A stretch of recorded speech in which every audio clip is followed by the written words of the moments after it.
Hello, hi, here we Hi, are. here we Welcome.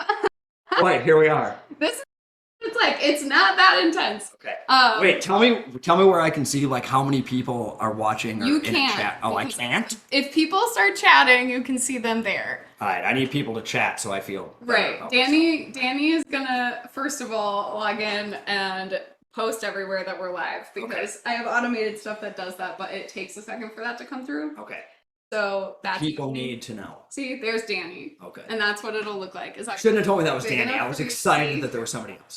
Yeah, I got LASIK done. I can see Okay. really well. Okay. That was such a anyway. That was a plug for LASIK. I should be an unsponsored or a sponsored spokesperson for that. Okay. As you may know, this is my cousin. I'm Zach. So, what do you do in your life? Professionally. Professionally. I'm the director of food services at a residential community. It's called Friedman Place in Chicago.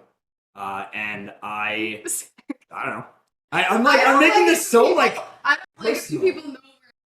Let me tell you exactly. I don't care. No, it's a beautiful place. We have 81 residents that live there, obviously, and I feed them with my team. We do 3 meals a day, 7 days a week, and the only thing you have to be to live there is be legally blind. So I spend my day with blind people making food, like I said. So we do breakfast, lunch, and dinner 7 days a week, and I just started not too long ago. I'm about 2 months in.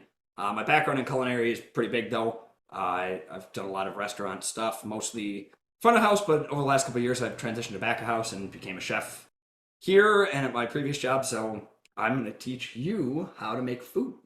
Yeah, so for my birthday, I don't know if I even told you the whole context of this. So for my birthday in January, the stream that you watched drunk, I raised over $2,000 for Brave Space Alliance, which is an organization that does mutual aid and support for LGBTQIA plus people on the south side of Chicago. And we raised $2,000, and one of the like benchmark rewards was that the community knows that notoriously I hate to cook and I'm bad at it. And so they decided it would be a fun goal to have me cook on stream. And because I, like you, maybe genetically can't do anything half of the way. Okay.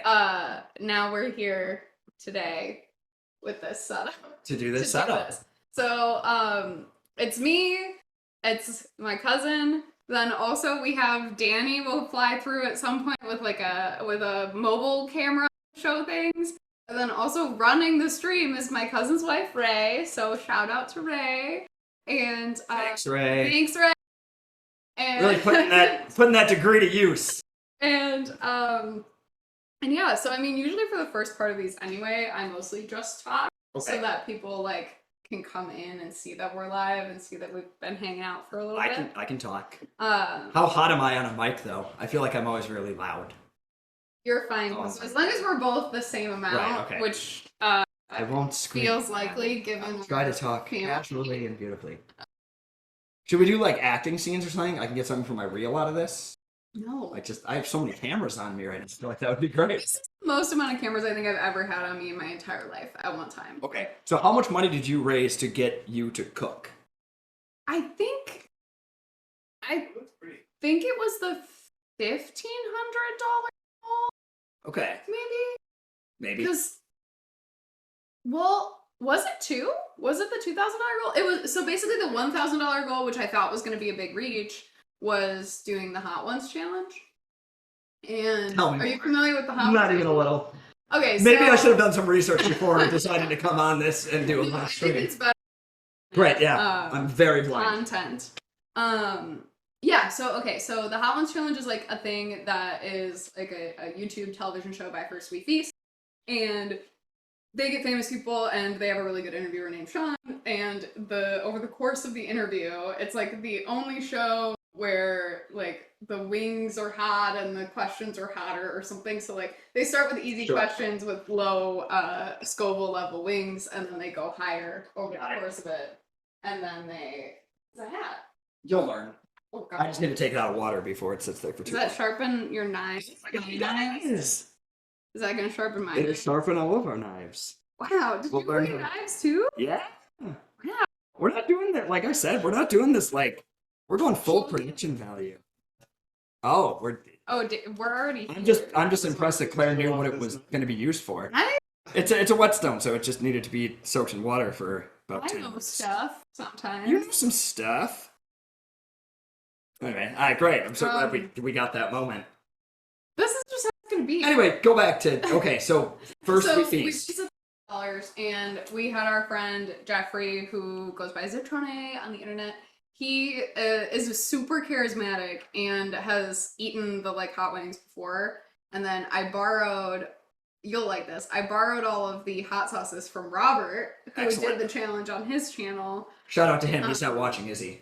He is going to at some point. He has to do some thing with the boys or something. But I don't believe that, but okay. Robert, if you actually end up watching this, I want you to find me on the Book of Facings, and I want you to send me a message that said, "Yeah, I watched it." Robert is a regular viewer. Okay, I won't give him credits due, but but that reminds me, I do need to bring those hot sauces back up north to him over. Well, I'm going to Wisconsin this weekend. Oh, I'm going next weekend. Oh. We did not plan this. We did not plan that at all. Wait, why are you going next weekend? Memorial Day weekend. I think I'm going camping. Ew. I don't camp. I've never been camping. It's gonna be excellent. I don't want to go camping. I've been camping a few times. My wife is not. It's gonna be great. Oh no! Hi, Corson. Our audio is cutting in and out a little bit, so I guess we should aim ourselves more towards the mics. Uh-oh. I've never been camping. I don't even know how to camp. Do you camp? You must camp. You're from Michigan. But yeah. Anyway. Right. Hi, Ronan. Ronan's in Hawaii. And Wow. He's here hanging out to watch us. Okay, so as people are filtering in, again, this is my cousin Zach. He's gonna teach me how to cook. He does this professionally, which is terrifying to me, having known you your whole life. Just that you are around sharp objects all the time. Yeah, I think it's terrifying to a lot of people, especially I really like running into high school teachers because I was not a good student by any means. And I think it's really fun now when I meet them and talk to them, and they're like, "Oh, what are you up to now?" And they expect me to be like, "Oh, I do this or whatever," and then I'm like, "I'm a director of food services. I'm a chef de cuisine for 81 people. I feed all the time. I do really things. I have a really good job, and I'm super good at it. I just didn't like physics. So that's always fair. Yeah. But yeah, you're right. I think this wasn't a passion that I necessarily pursued as oh my god, I really want to be a chef. I feel like I just really liked it, and one of the deciding factors is actually really interesting that I don't think you even know. Grandma Douglas, when she, sorry, I'm not going to get super emotional over this. Mom came on for my birthday. Yeah. And literally, it was 10 minutes, and both of us were crying. The people love Grandma, I'm sure. Grandma, one of the, I was trying to think today about what am I going to say about what was a turning point for me that wanted me to be a chef, wanted me to do this, and it was Grandma sharing with me the sweet potato recipe at Thanksgiving. Aww. It was about a year before she died, and she welcomed me into her little space. And oh my god, it's so cute too when she teaches you how to make something. Yeah. She's right there. She's right, and she was right here. And if I went to do something even a little bit, she'd go, "No, you're not doing it right." And I'll remember the Zachary, listen to me. Well, stop doing Zachary, listen to me. So she taught me how to make the mac and cheese. Okay. Not a chef. I was begging her to let me write it down. I was I need you to write this down, and she wouldn't let me. Ooh, yeah. So you're gonna find as we go into this project, fun in general, but when 83 and you are worried about her if she's gonna live or not to teach you a second time. Yeah, it gets a little heavy. Yeah. But I think that's our entire family, especially my mom, your mom, grandma. The recipe books don't say a cup of this or a teaspoon of this. It's literally things like add this to taste, or I remember there's one in Grandma Douglas's or maybe even her mom's cookbook that says add flour till it looks right. And I feel that's I'm going to do that today because I tried to ask you if you wanted get me a dry measuring cup, and you said it's in the dog food. I was like, it's fine, we'll do it by hand. Well, I'm going to throw you out on need that. to say that to the people. Yeah, I'm going to call it out a little bit. I feel like, no. But so, there's certain things that it's right, though. And we're doing a little bit of cooking today and a little bit of baking, really.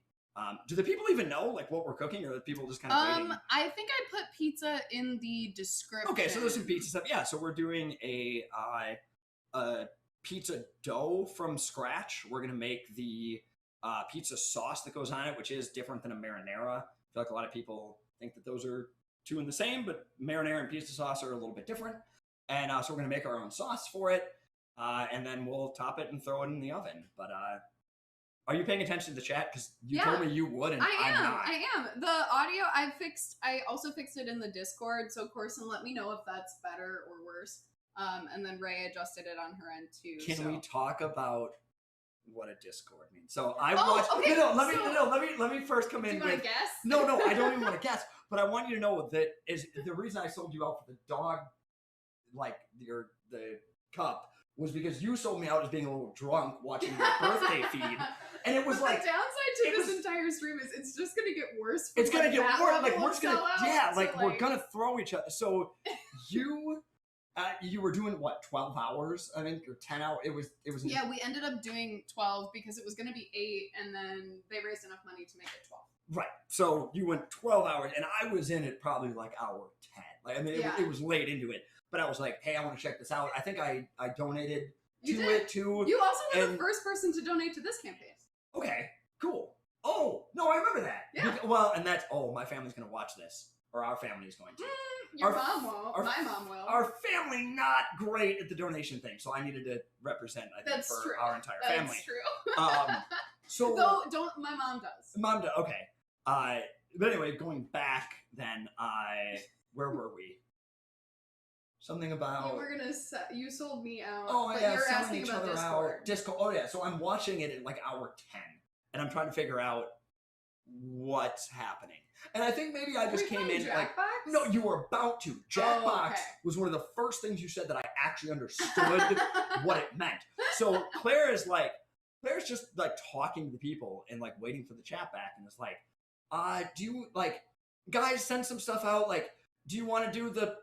Flibbity Jabbity or the Emerald King of the Ring to find the Elder Scrolls? And I was like, ooh, nope, nothing on that. And then she said Jackbox. I was like, okay, great. I know Jackbox. I was like, I'm back in this. I'm great. And like, maybe partially narcissistically, I came on to be like, I wonder if Claire got my money. And she'll say, shout out to Zach for doing it. Did you chat? No. I think I saw you. I was on my phone, and the phone scares me enough. And so I'm watching, and I'm like, all right, I got this. And you said Jackbox, and I thought, okay, this is good. Like, I have an idea of what's actually going on. And then you said something about Discord. And I went, oh no. Like, is everyone going to change to something called Discord? Do I need to download a different app? Should I do whatever? And then I turned it off, and I went... Because you got scared. I got scared. So I assume... What are we even live on right now? Like Twitch? Twitch is the thing that... Yes. Flipping in Kingdom Shine.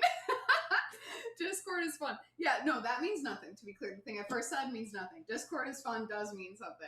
Discord. So we are on Twitch, but Discord is like another one? Discord is... Do you know Slack? Sure. Discord is like Slack.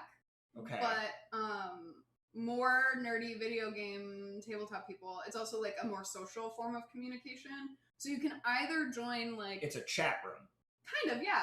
So you can join like public ones. Like there's a huge one with like a bajillion people in it for Dungeons and Dragons, right? That company makes and monitors. Of course, it says my mom thought it was an alt-right thing because of the news last weekend. It's like Slack but better. Ronan sympathizes with you. But but it has Ronan's in Hawaii. Yes. Great. So our audio is actually running through Discord right now because it has a better like output than if we had tried to do it through like a different system. Great. But if this were me doing this, I would be on FaceTime and being like, how many people can add to this call? Exactly. All that everyone is doing in this room besides me, I have zero idea what to do. You're doing exactly what you need to do. Yeah, I really hope that I actually am a good chef and can do what I'm supposed to do, or else I'm really just going to look like an idiot all around. No, you're fine. But yeah, Discord is basically, it's just like a series of, you can join different servers. Okay. It's different communities. Is it an app or a website or both? Yes, and usually using it as an app is easier. Okay. And then so hold on, but is it in the same vein of a chat room? This is what a Discord looks like. But like, okay, say I'm super into volleyball and I want to talk to other people about volleyball. You can probably find a volleyball Discord server. Probably. All right. What if I am repairing a toilet and I don't know how to repair it? Can I find a Discord of plumbers that know how to fix a toilet? It depends. I don't know. It depends. It depends on how you decide to go about that, because maybe you're in a community of people that's huge and you just go to a different channel that's like, hey, is anybody a plumber? Like, maybe you play Dungeons and Dragons with a group of like 100 people. Can I private message people from it, or is always group set? Is it anonymous? Like, can I just come in with a name, or you can have a screen name. Yes, you can have a screen name. Okay. And if you pay, you can change your name based on the server. So, like, some people will pay for Discord. You're losing me. You're losing me. Imagine you can, like, change your Twitter handle based on Sure, let's pretend I have a Twitter. Let's pretend you have a Twitter. Let's pretend you have an Instagram. I think I do. I have an Instagram. It's private. But I have a Twitter at one point. Basically, I like to yell at McDonald's. If you paid Instagram, you could change the name that shows up based on whose profile you're commenting on. It sounds way worse for catfishy, but it's not. It's more like, because it's a bunch of... I'm sorry. Okay, we'll get into cooking here in a moment, but I would like you to explain to me a situation in which commenting on someone's picture underneath a different name would be beneficial. The Instagram thing falls apart with the picture thing, because it's like chatting. You can post pictures, but it's not like Reddit. It's like, you usually are invited to a server and know the people. Okay. Like, my server is made up of people who have, like... But again, so give me a benefit to being able to change your name. Oh, if you're in a server where you're playing Dungeons and Dragons with people, and you want your screen name to be your character's name. Oh. Okay. It's like not as... It can I was expecting... I immediately go to nefarious activity. But also, like, it can be, if you're in a private server... Like, sometimes groups of friends, like groups of like 10 people, might make their own Discord server to keep track of the game and notes, and like, so then you can have different channels for different things, and you can make some channels public and private, and then also you have moderators who can like change things, right? So like Corson, who is in the chat, is a moderator on our Discord, so if somebody does come in and says something shitty, we can just ban them right away. Excellent. And so it's not like... I feel like that's a job. It is. Like, shout out to Corson. I bet you, like, he works very hard at keeping shitty people out of... Can I swear on this? Yeah. Oh, good. Yeah, keeping shitty people out. My channel is rated 18 and up because I don't trust myself not to say fuck on camera. So, excellent. Which mom has had to accept that that's the reality of the situation and is on board now. And then when she paid $1,000... Your mother taught me to swear. No, maybe not. My mother taught you how to aim and spell your name when you peed. That's what my mother taught you. Yeah, she did. I can still do it to this day. Ray is doing something with her hand. She's snapping. If you suddenly couldn't, that would be cause to speak with a doctor, I think. Right. But you're right.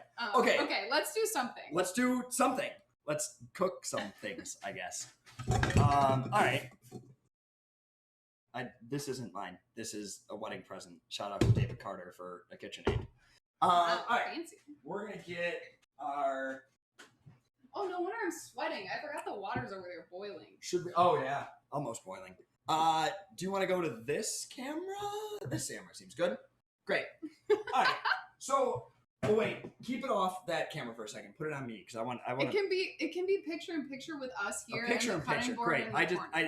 So, I'm going to ask you a question, not to embarrass you, but to help prove a point. There is, in a knife block, normally steak knives, there's a boning knife, there's a fillet knife, there's a chef's knife, which is what we have a couple of out, there's paring knives, there's different things, and then there's a little thing on a handle that's just like a little stainless steel stick. Right. What do you think it is? Is it a knife sharpener? Right. So it's not. And I don't even have one. Right. So. But this is one of like the biggest things I was like, oh, I will come on to help spread the word of this. What is it? So it's a knife honer, which is almost sharpening. So, but it's never going to sharpen your blade. It's going to get your knife ready for sharpening. It's going to get some maybe dings and things. Don't give that look to the people. I can see you giving a look to the people. It's not. It's not for sharpening. This So I don't know. But what it does,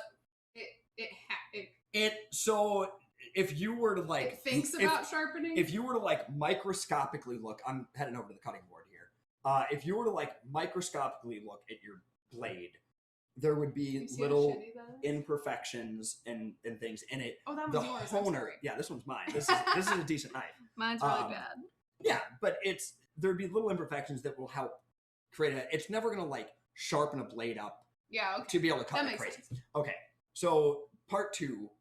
This is my knife that I brought. This is your knife, and yeah, but you're saying it looks rough, right? So I feel like another part, or like another point that I want to make is people doing this and being like, "Oh, that's a sharp knife," or "That's not a sharp knife." I don't know anyone, and I know like I don't know 20 professional chefs.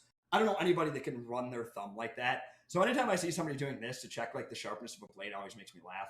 Because tell me all the stuff that people do that's fake. That's what I want to know. I mean, that's kind of like people that do this and like, oh, this blade is really sharp. And then, I mean, this goes for axes, the tips of shovels, the switchblades, butterfly, anything. People that go like this, I immediately know like, okay, you don't know what you're doing. You don't really know what you're doing. Because the idea of like rubbing your thumb on it, really the best thing that you can do is, it's literally called the tomato test, and we just so happen to have tomatoes, is a pullback motion on a tomato. And see, I got stuck right there, even just kind of using the weight of the blade. So my knife needs to be sharpened. That one's or that's your knife. All right, great. My knife, yeah, same thing. I'm actually duller than your knife is. See, I told you it looked fun. Yeah. So mine, yeah, you even kind of called it out. So introduce a whetstone. The honing blade in a knife block, great to like get out imperfections. This, we just want to get a little wet. And then you're doing your knife. So you gotta pay attention to this. Pretty much everything that I'm doing, you're gonna do as well. Okay. So in a whetstone, there's 2 different grits, 1,000, 6,000. You almost never need to use 1,000. Maybe 1 out of every 10 times you sharpen your knife, you'll need to start with 1,000. Is that like if it's like really, really bad? Yeah, that's like if it's been sitting around forever without being sharpened. And you like moved 4 times. Yeah, exactly, and have not done anything. So you're gonna want to hold it at about a 20-degree angle. So if you go 90 and cut it in half to 45 and then cut it in half again, that's about what you're going for. You're going to work away from yourself a couple times, sharpen up that blade. It's completely okay.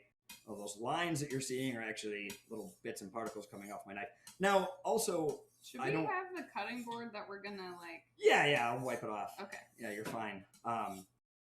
No, I feel like a lot of people just don't sharpen knives because they're like worried that they're going to damage their knife.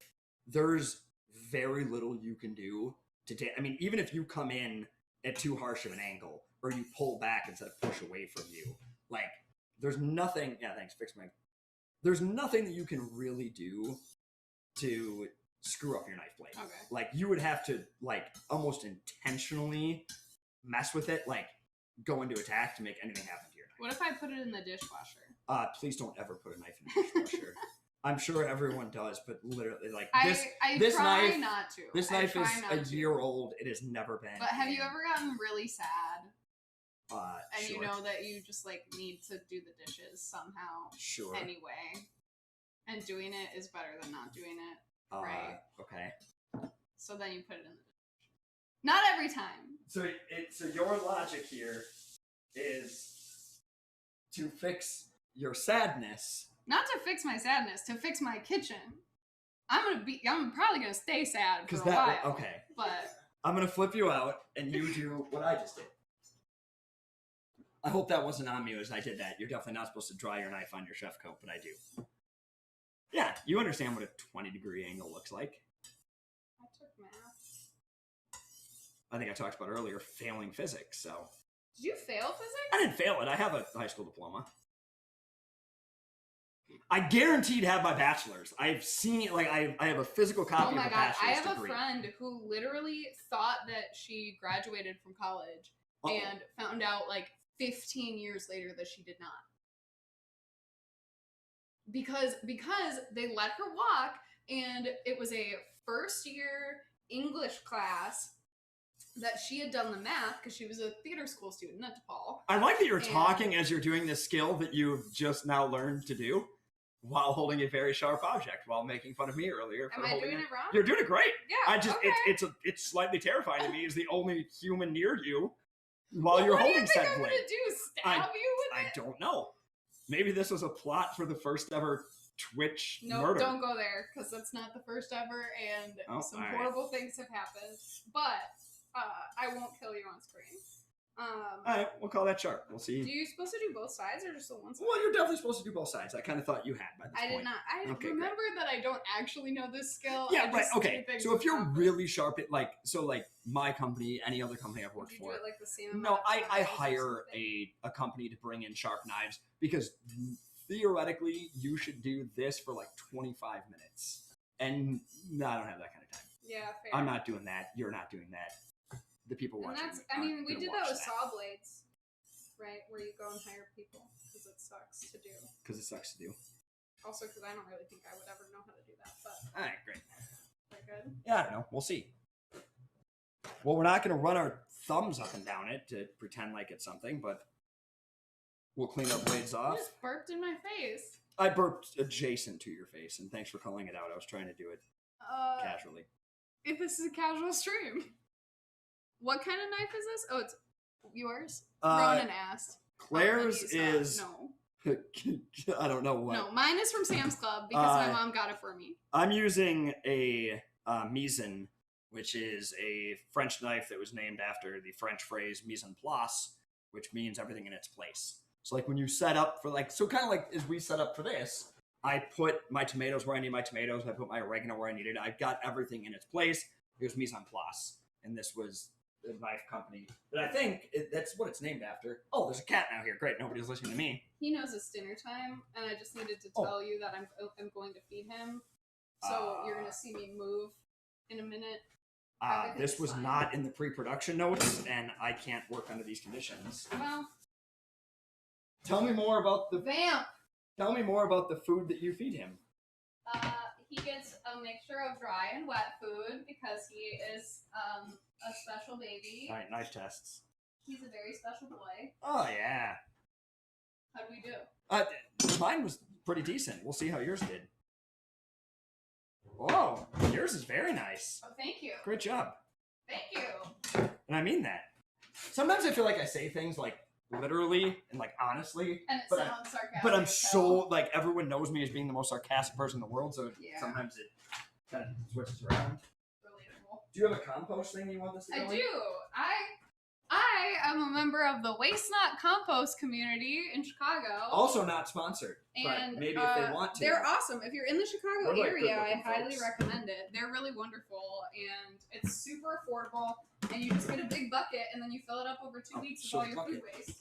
And it definitely doesn't stink really bad at all. It actually doesn't. No, it really doesn't. That's Again, what I'm saying. sarcastic, but meaning it for real. And like it's not bad. I'm like, what the hell? It doesn't stink. It's fine. WasteNotCompost.com. The easiest and cleanest way to compost. If for some reason you're interested in that, let me know and I'll give you a referral code. Yeah, we'll do that. Okay.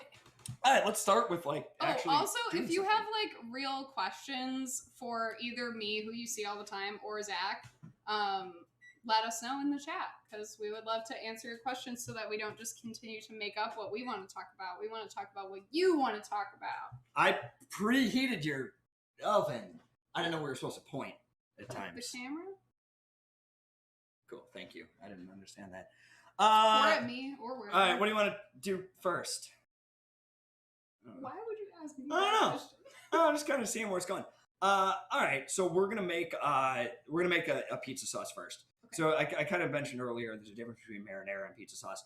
Marinara tends to be chunkier. There's normally a couple different herbs or spices in it. There's garlic in it from time to time. A pizza sauce is we're gonna try to let each part of the pie pizza. I'm not that bad. Right.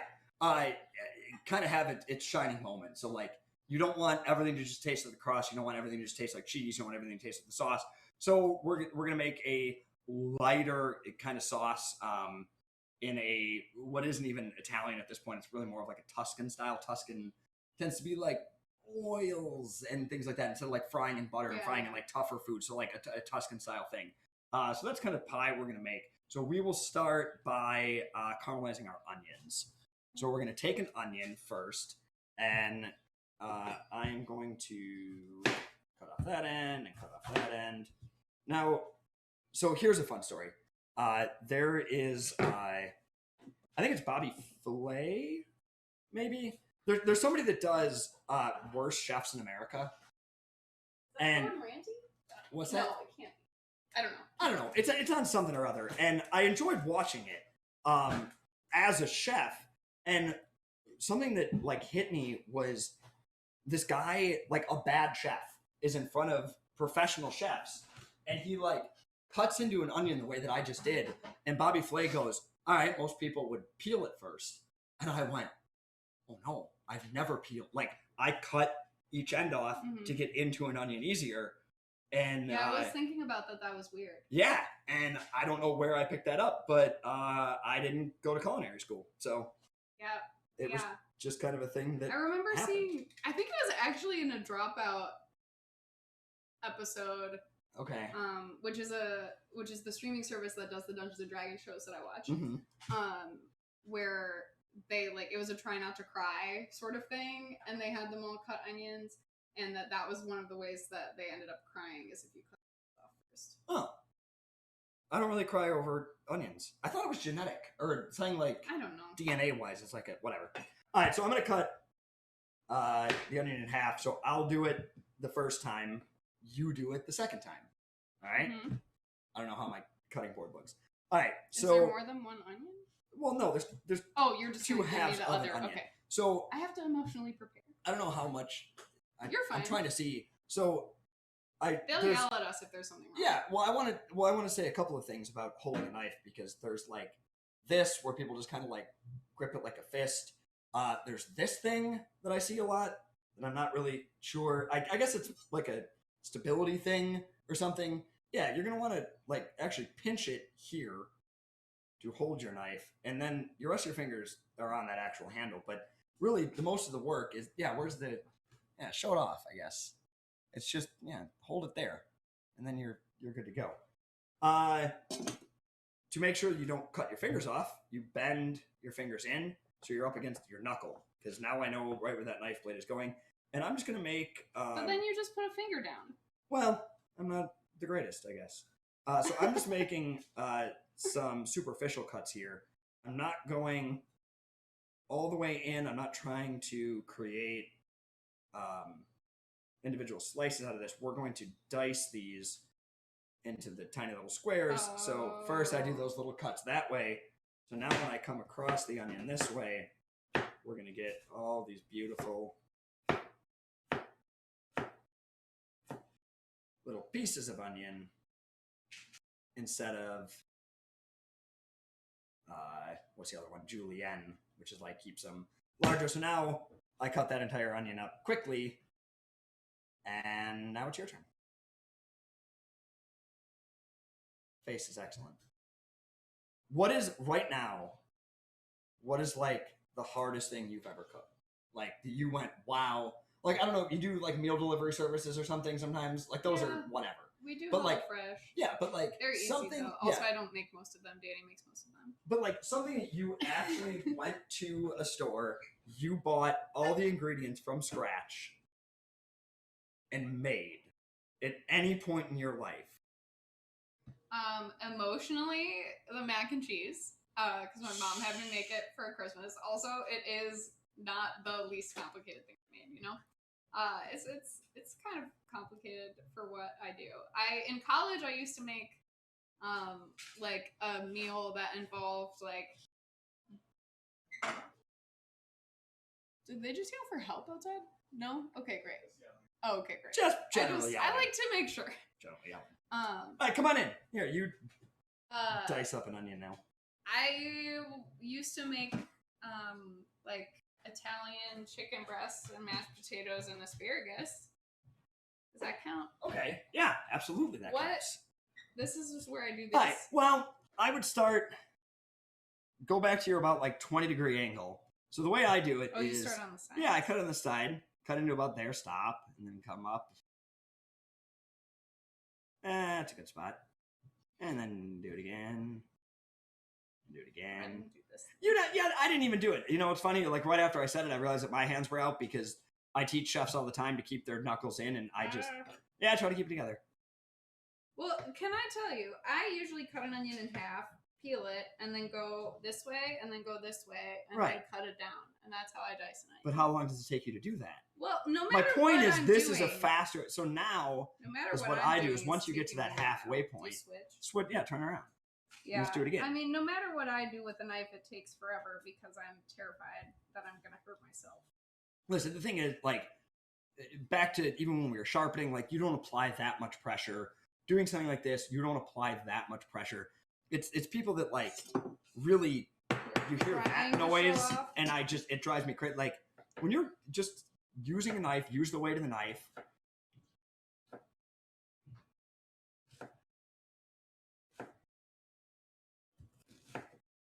I was expecting way worse. This is not nearly as bad as I thought it would be.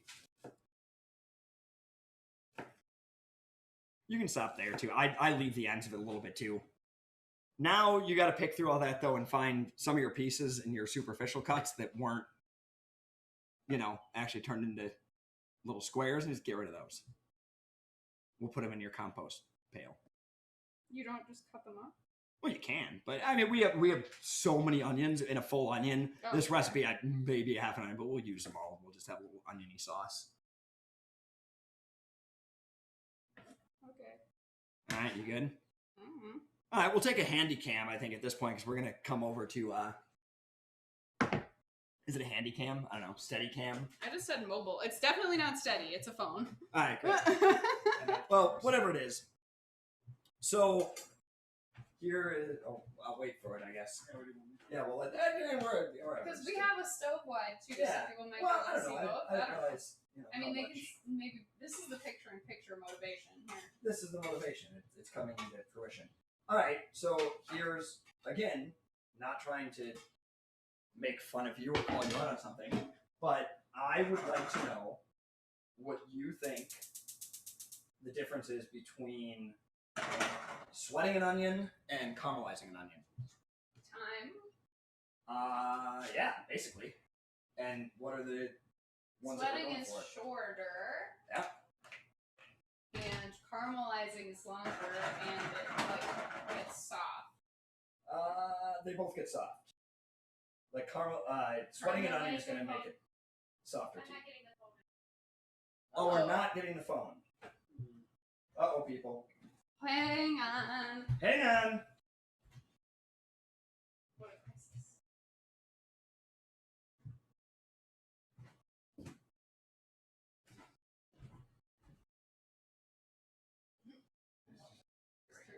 This lets me pick out all the pieces of onion that weren't good. Wouldn't that be great? I just forgot to turn it on in that view, so you can see it now. So it's on now. It's on now. All right, cool. All right, great.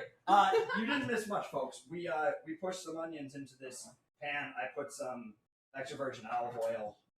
In case you see a phrase EVOO anywhere, that was, I think, a Rachel Ray thing. She started extra virgin olive oil. So yeah, a little oil in the pan. Yeah, so you were back to sweating versus caramelizing. So we're going to caramelize these onions, and you're right. Both of them happen at about a medium-high heat. We're just going to kind of let these sit for a while now. We're going to know they start caramelizing. They're going to start turning a little brown.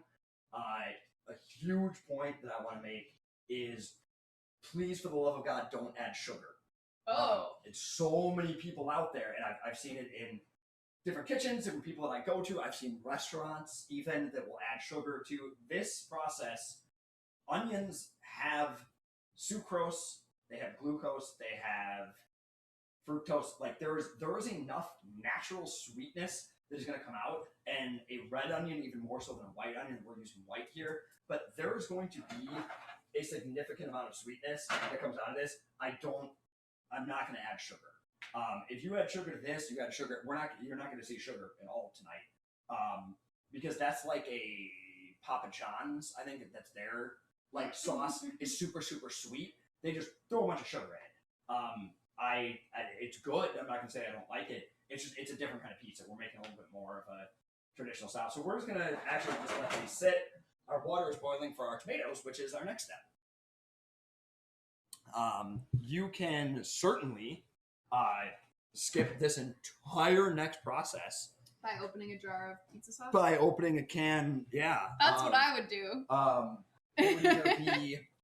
You can buy ground tomatoes. You can buy 6-in-1. It's like the different parts of the tomato. This is a super simple process, though, that's going to give us a scratch recipe that, I don't know, I can taste the difference. I think other people can, too. I don't think I have no God complex over, I'm a chef, and I can, well, hold on, in this scenario, There's an end to that sentence. In this scenario, I don't think, interesting. I don't think I'm this, like, magical chef that has, like, this, such an elaborate palate that I can go beyond it. No, I think anyone can taste fresh tomatoes versus a can of tomatoes. So, we have our tomatoes. I will do one. This is pretty simple. This one I feel like I have a lot of faith in you to be able to do. So we're taking, I don't know if we're on the cutting board now. She'll keep up. Don't worry. So these are 5x tomatoes. Theoretically, they're supposed to be 5x6. The only thing that we're going to get rid of in our ground is this little center piece there. And super good. See, you remember how I talked about earlier about, like, I don't use paring knives, like I basically just use chef knives? Yeah. I saw your paring knife and I went, oh, that'd be nice. I'll use that. So we're just going to cut that out, and then we're going to create an X there. Just like I have no idea how people cut tomatoes. That is it.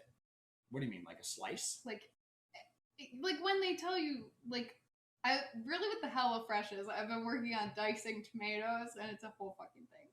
It's the exact same way we just did that onion. I know. Now that's what I was thinking would be the most useful version of that. You're going to want to get rid of this part of the tomato, right? That has the stem on it anyway. So you're going to make downward cuts. Yeah. But not all the way through. And then make your horizontal cuts. And then cut off the top, and you have perfect little squares. Yeah, okay. I learned something. It's fine. Great. All right. That's it. I've gutted that one. I've made an X in it. People agree with me. They feel like tomatoes are hard to cut. What am I? Oh, God. Okay. You're doing the thing with this stuff. Listening. Okay. Claire handed me a koozie for my drink that says that's what she said, because Claire and I are both from Wisconsin.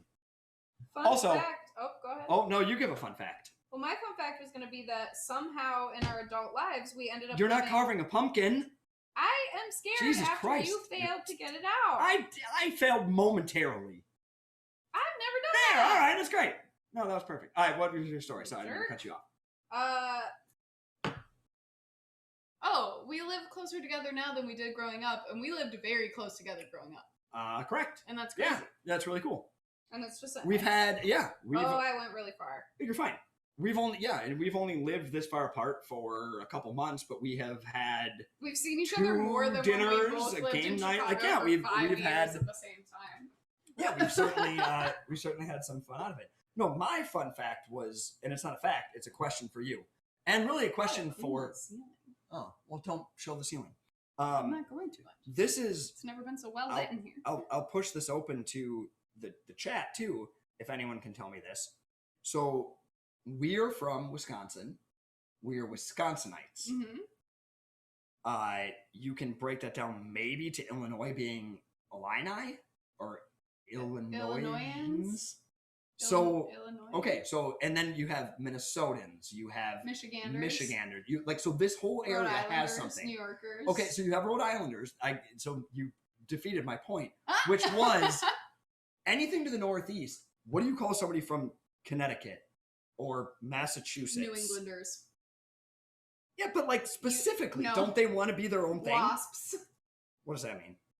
White Anglo-Saxon Protestants. It's just full of, yeah. That was just a joke. No, you're not wrong. I was just being funny. You're not wrong, no. My sister-in-law went to, she's 17. She went to New England on a vacation, and I said, how is it? And she said, it's a bunch of old white people. So really, you kind of fell into exactly what... I wonder if when you get into... Vermont is maybe Vermonters as well. Is it? Actually, yeah. Well, so here's the thing. So my buddy went to grad school at UConn, and I said, I don't know what the Connecticut. Yeah, and I said, what are Connecticuters called? And he went, I don't know. And I went, weren't you there for 3 years? He goes, yeah, I didn't talk to anybody. Connecticans? Yeah. Can someone See? look this up? Somebody, I don't know if it's a thing. It's gotta be. Wisconsinites is a thing. Wisconsinites is definitely a thing. Which is like a silly word. So there must be ones for Californians. Washingtonians. Hawaiians. That's just Hawaiian. I heard maybe Alaskan. Born can help us out with this. I feel like, so I listen to a lot of stand-up comedy, and Fluffy does a Hawaiian special, and he says, just so people can hear it right for the first time, it's actually pronounced Hawaii or Hawaii. Like, he doesn't say Hawaii like we do. It's like Hawaii. Come in on a chat on that one. Ronan's actually lurking right now. Yeah, so when he comes back, we can ask him. Yeah, there's like a right and a wrong way, I guess, to say it, and I don't know. Also, well, and I don't know. Oh, haha, I was there, Ronan says. Connecticuter. Oh, all right. And Zach is right. I don't care who said and Zach is right. You're my new favorite person. All right, great. That's all I'm saying. I wish you were here to say it right. It's Hawaii or Hawaii. Hawaiian sense was singular. Yeah, you came running for it.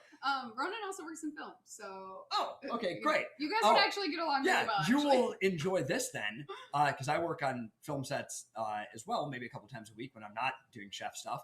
And Ronan does script supervision. And that's a fantastic job. And I think you work way too hard.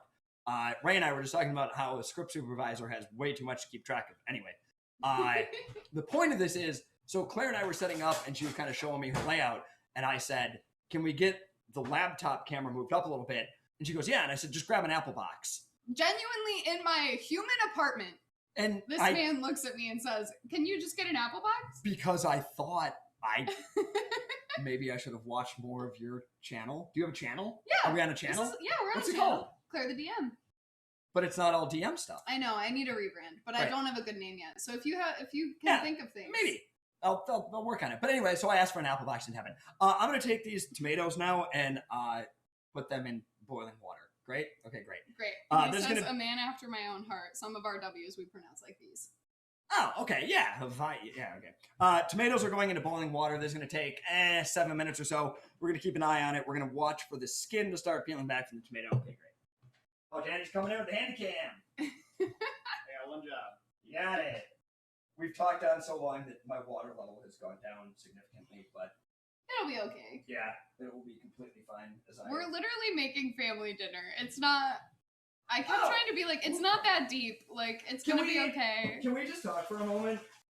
That Sweet Ray sends me a text message this afternoon and says, "What are we gonna do for dinner?" Oh, she told me. I thought that was so funny. And I was like, "We're making I'm literally for the first time in our lives." Ethan, I think this is I don't think we've never cooked together. We've never cooked together. I would doubt it pretty hard. No. Other than maybe me throwing in a frozen pizza. Honestly, probably when you were 14 and I was 8, you made frozen pizza and mac and cheese. Right.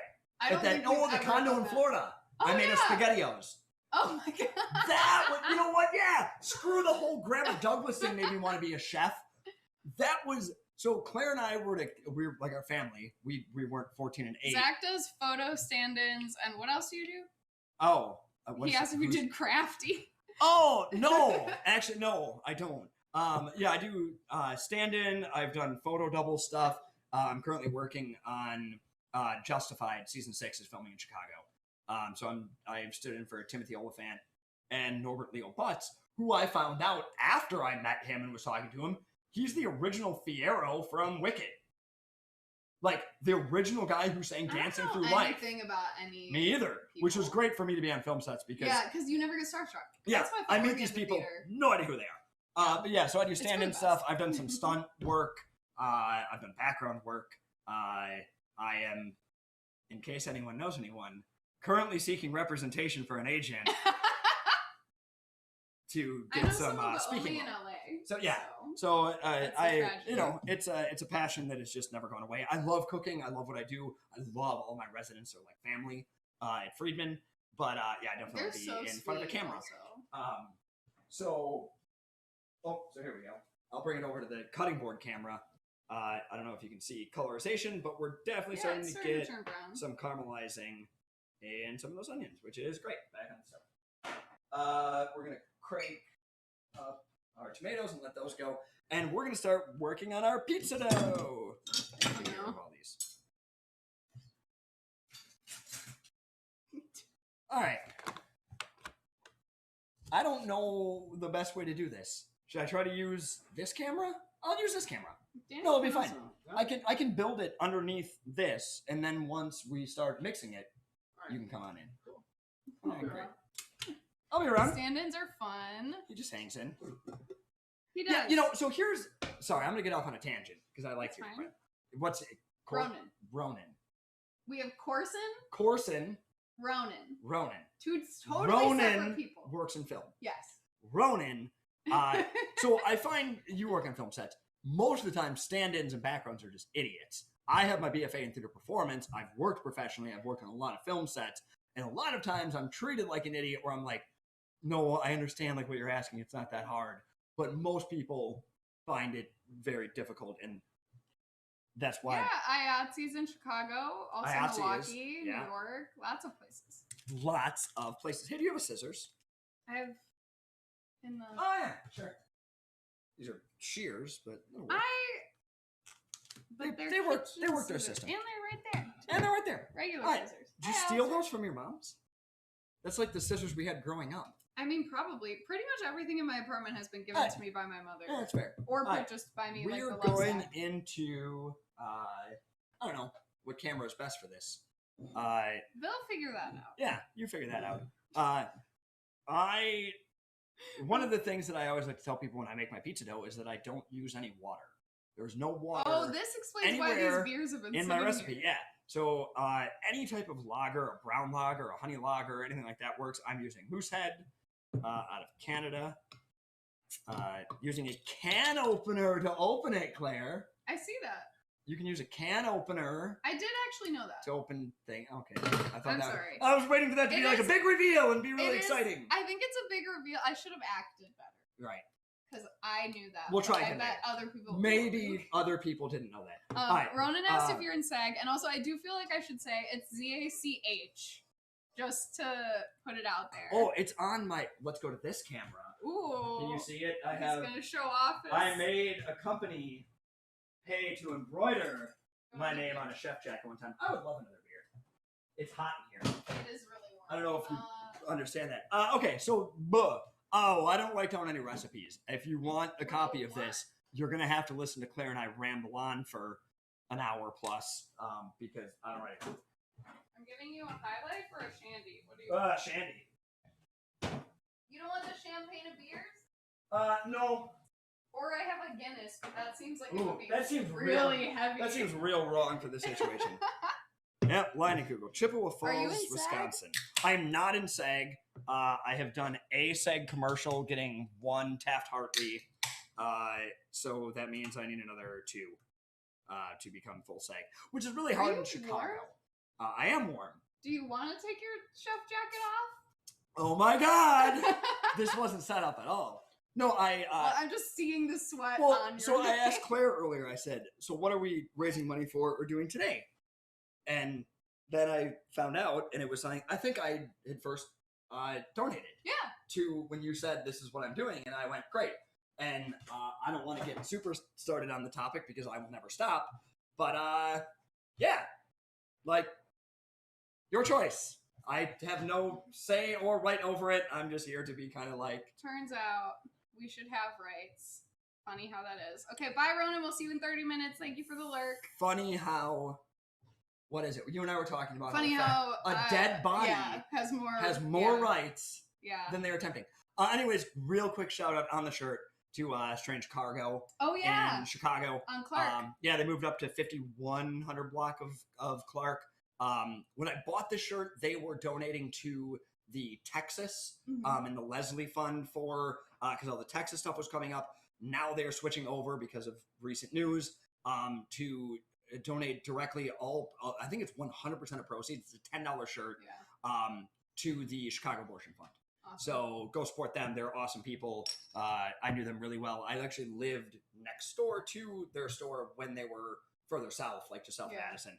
Wonderful people. Love them. Great shout out to them. And then the reason why I picked the campaign that's on the channel right now is Our Justice, which is out of Minnesota, but they do abortion funds and reproductive justice throughout the Midwest. Okay. And so, A, because Chicago Abortion Fund didn't have a Tiltify yet, and B, which is like how we run it through the Twitch. But thank God you had ice. B, yeah, right. I made it. So again, back to I don't use water.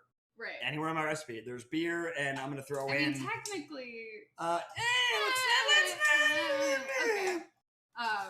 But yeah, Our Justice funds throughout the Midwest, because basically I was having this thing of like, well, Governor Pritzker did say that like he intends to keep it if it becomes a states' right issue. So I was like, hopefully that money can go like more throughout the Midwest to folks who are likely to like immediately have it implemented. Something, yeah. I'm worried about Wisconsin. Yeah. When I lived in Milwaukee, there was a clinic there, and literally every morning there would be this just like really angry middle-aged woman out there with a really graphic sign, and it was like, surely you have something better to do. Like, while a young woman or really anybody is making the hardest decision they've ever made in their life. Also, who's just like trying to go get a pap smear? Like everyone that's another part of it. Anyways, big supporter of Planned Parenthood in its entirety of every. I love. I'm not getting into it. Yeah, I really don't want to. Mutual aid is the We're only cooking. way that I'm we'll cooking. survive It's fine. this, so. It's just good luck. Jesus Christ. I'll go riot in the streets, basically. Beer is going in this. I did 12 ounces. I want to say 12. We added some ice to it. Great. Now back to the way that Grandma cooked and my mother cooked. Where you just kind of do it? Well, yeah, where we don't have a measuring device, so yeah, whatever. We're gonna add. Okay, I gave you a half cup. You could have used it. So we're gonna add some all-purpose flour here. We'll add in maybe one more, and then we will add in some semolina. Hey, Claire, what's semolina? I don't know. Yeah, semolina. It's not technically it can be at times. So this is semolina flour is derived from durum wheat. Can you tell that I've like memorized lines for this durum wheat? You thought a lot about this. I have. It's a very endearing. So durum wheat is and the way that it's been ground to make semolina is coarser. It's more rough than all-purpose flour, and it's also super good for you. There's vitamin A, vitamin D. Somebody's going to quote me on this and be like, no, there's not. You tell me this is a healthy pizza? It's technically, I've always said pizza is healthy. Especially pizza, according to the United States government, is a vegetable. So. Meh. But do you really want to get into things the United States government thinks? No, so I've always said pizza actually makes a great breakfast food for like a cold pizza in the morning. Like, you have fruits, you have vegetables, you have protein. They're like this. So back to the original point, semolina has a lot of protein. It's a higher protein than, and it's also just going to help bind our pizza dough up a little bit more than the all-purpose flour will. I'm gonna mix that all in there. The next thing I'm gonna do is add honey. Honey and garlic to me in recipes are kind of the same. Say more about that. You don't measure it. You just go with your heart. Like, when you put honey in your tea, do you ever take out a tablespoon and measure honey? No, you just dump a shit ton of honey in and it's good. You sound like Danny. Going to sweeten that up a little bit more. The next thing we're going to do now, I'm trying to figure out how the best way to do this is, because I kind of need to mix this. So we are going to... I mean, do you need like a... Yeah, I'm gonna handy cam it, I think, actually. I think this is probably the best time for that to come in. Because I have now mixed all that stuff. And, this is a dough hook. In case you've ever seen a KitchenAid before and like, what in the world is that thing? It's a dough hook. We'll lock that in. Don't turn this up crazy. We're going to go on a couple of low settings just to mix that up. Also, sorry if it's really loud. Yeah, you are kind of right next to it. Is it a shotgun mic? Is that what that's called? No, absolutely not. It's a shotgun mic. What is a shotgun mic? That's like right there, right? Where That's a above boom. The sound. But it picks up like a local. The little guys. Sound, So what's that right? one called? It's just a Yeti. Omni But coming it's from not production. on Omni. It's on Carotid. Ah, great. That's doing it. Cardioid. Carotid. While I have a handy cam going, we'll go ahead and show the fact our tomatoes here are getting there. They're not there yet, though. We're starting to get some peeling away of the skin, but they're not ready yet. That will. Back to this fancy little setup. I'm going to cut that. And dump in our yeast. I'm not going to use the full pack. We're not using... That would be That psycho, much. right? Most people don't use. Well, I don't know. I feel like if you're making like a loaf of bread, don't you use a full pack? No. No? No. Don't make bread. So here's You don't bake. I don't bake. That is a big point that I would love to make, is that cooking and baking are very different. To me, cooking is an art. Baking is a science. Baking is a science. Yeah. It's so, like, as I cook, so, like, and this is why I kind of decided to do pizzas, because we are both doing a little baking and a little cooking. And the cooking end of things, I will taste it throughout and go, no, it needs more oregano, it needs more whatever. Baking is like a guessing game. Like, whatever it could be. A science and a guessing game. Yeah. So because once the science is done, you can't do anything to change it. Like, once it goes into the oven, you're not making that any better. Do you have a spatula? Or a spoon, even at best, I guess. Oh, yeah, look at that. Anything you want there. One of those spatulas is kind of flaccid. The other one works better. It's maybe the first time in the history that a spatula has ever been defined as... It's because it flaccid. broke. One of the silicone ones. No, I need something to kind of scrape this off the side. You don't want to let any of this kind of build up in a weird way. So now that the yeast is in there, we're going to let that yeast sit for, 5 minutes or so and activate. The recipe does call for salt as well. I don't want to add the salt right now because if you do anything about the science, salt kills yeast. So we're going to let the yeast work so we actually have an activated dough later on. In the meantime, our onions are looking good. And we are going to put those into, I don't know, Claire, you got a mixing bowl? Up there. In the corner one. In case you've ever wanted a...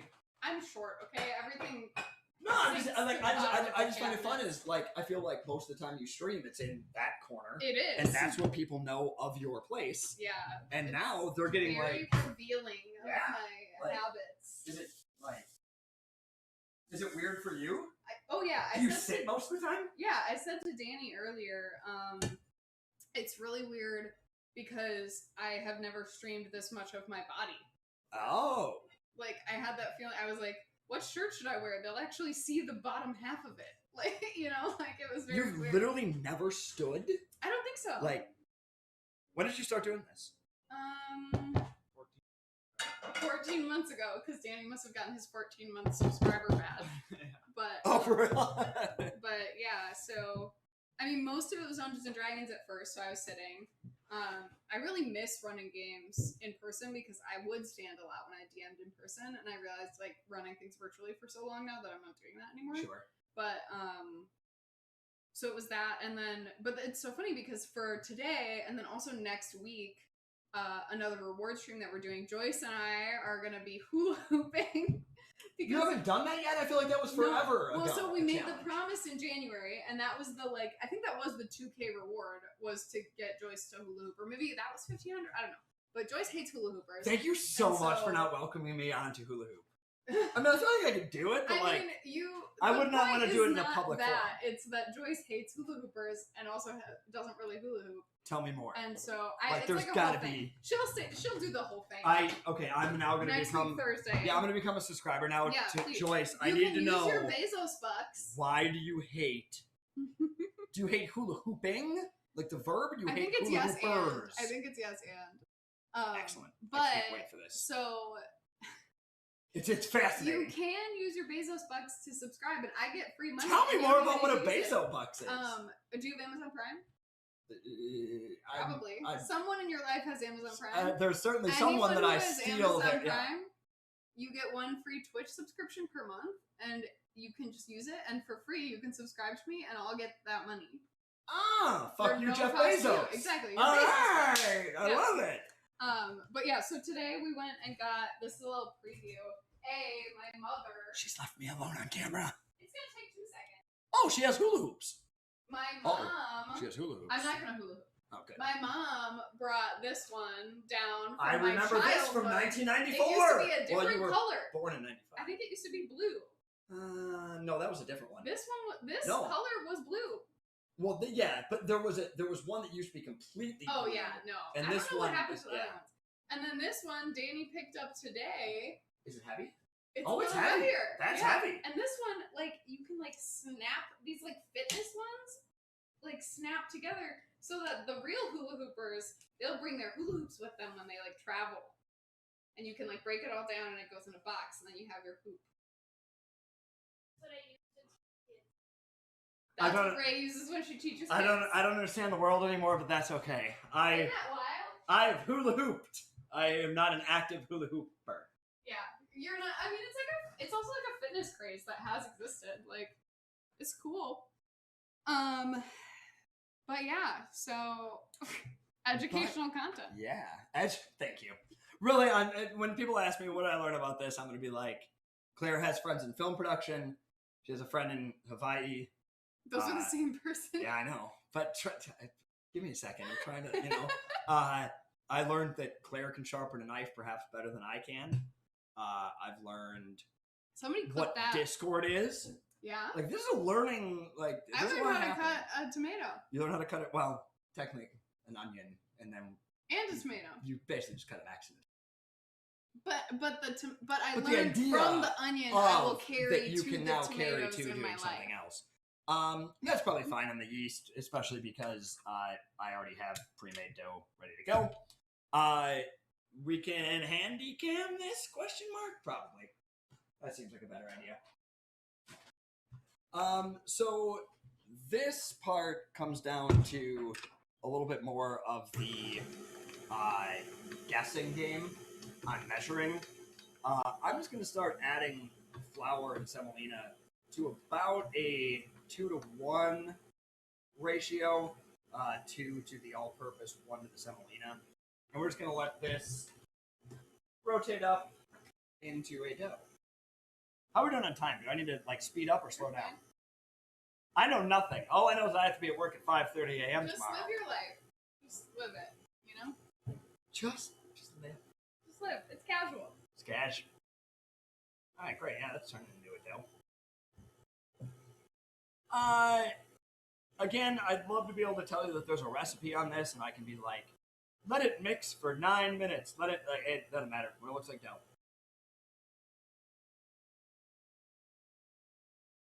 So far, I guess just to recap, we put in a beer, a lager, we put in ice, we put in honey, we put in semolina, we put in flour, we put in yeast. We will put in a little salt. I think I started to talk about that earlier. Salt will kill yeast right away, so we'll add in a little salt for flavoring. But again, learning how to cook was a lot with our grandfather, and he had diabetes, and they low sodium diet. So really, a lot of the people that taught me how to cook throughout the years, we didn't use salt a lot. So even to this day, I don't use a lot of salt. This just screams like we're aggressively white people. Why? Just the all the people who taught me how to cook didn't use salt. I bet all the people who taught us how to cook also didn't use a lot of spices. No, that would be the opposite. That would be like, I will 100% admit to the fact of salt and pepper aren't a spice, but yet most people that kind of look like us think salt and pepper is a spice. That dough hook's working its way through. That's just about as tight as we're going to want that. So the reason that I use ice instead of water here is because that ice is obviously slowly melting and releasing water. So I can keep an eye on the dough as it's going, because I don't want to add water once I put in flour, but I can keep an eye right now. This looks like pizza dough. Like, this is exactly how it's supposed to look. And I'm going to want it a little bit more wet than this, but internally, then the ice comes in. Because that ice that's in there, even though it is hot in here, hasn't completely melted down by any means. But that right there is pizza dough. We'll give that a test. Yeah. Just a little bit sticky, but not so much that, like, as my hands work, like, it's not sticking in big chunks to my fingers. It is, I don't know, malleable. Is that a word? Yeah, malleable. Yeah. Great. Go to the smart girl. Oh my god, a man once described me as malleable to a person who he was on a reference call with for me. And what does that mean as a person? I don't think that, like, well, listen, let's think about it for a moment here, right? In what world am I malleable? Because, like, I would think of malleable as, like, opposed to stubborn or something, but I don't think the word can be used. Oh, I mean, to describe misogyny, am I right? Yeah, like, am I right? But is that what it was? I mean, was it? Yeah, it was like easily manipulated, which is like so not my vibe as a person, which is very funny as to his just gross misinterpretation of speaking with me. Needless to say, I do not work with this man anymore. Remember when I said I'm going to throw flour all over your kitchen? This is where that begins. Oh, good. Yeah, sorry. Do you still need this? No, we actually can get rid of that while I wash my hands.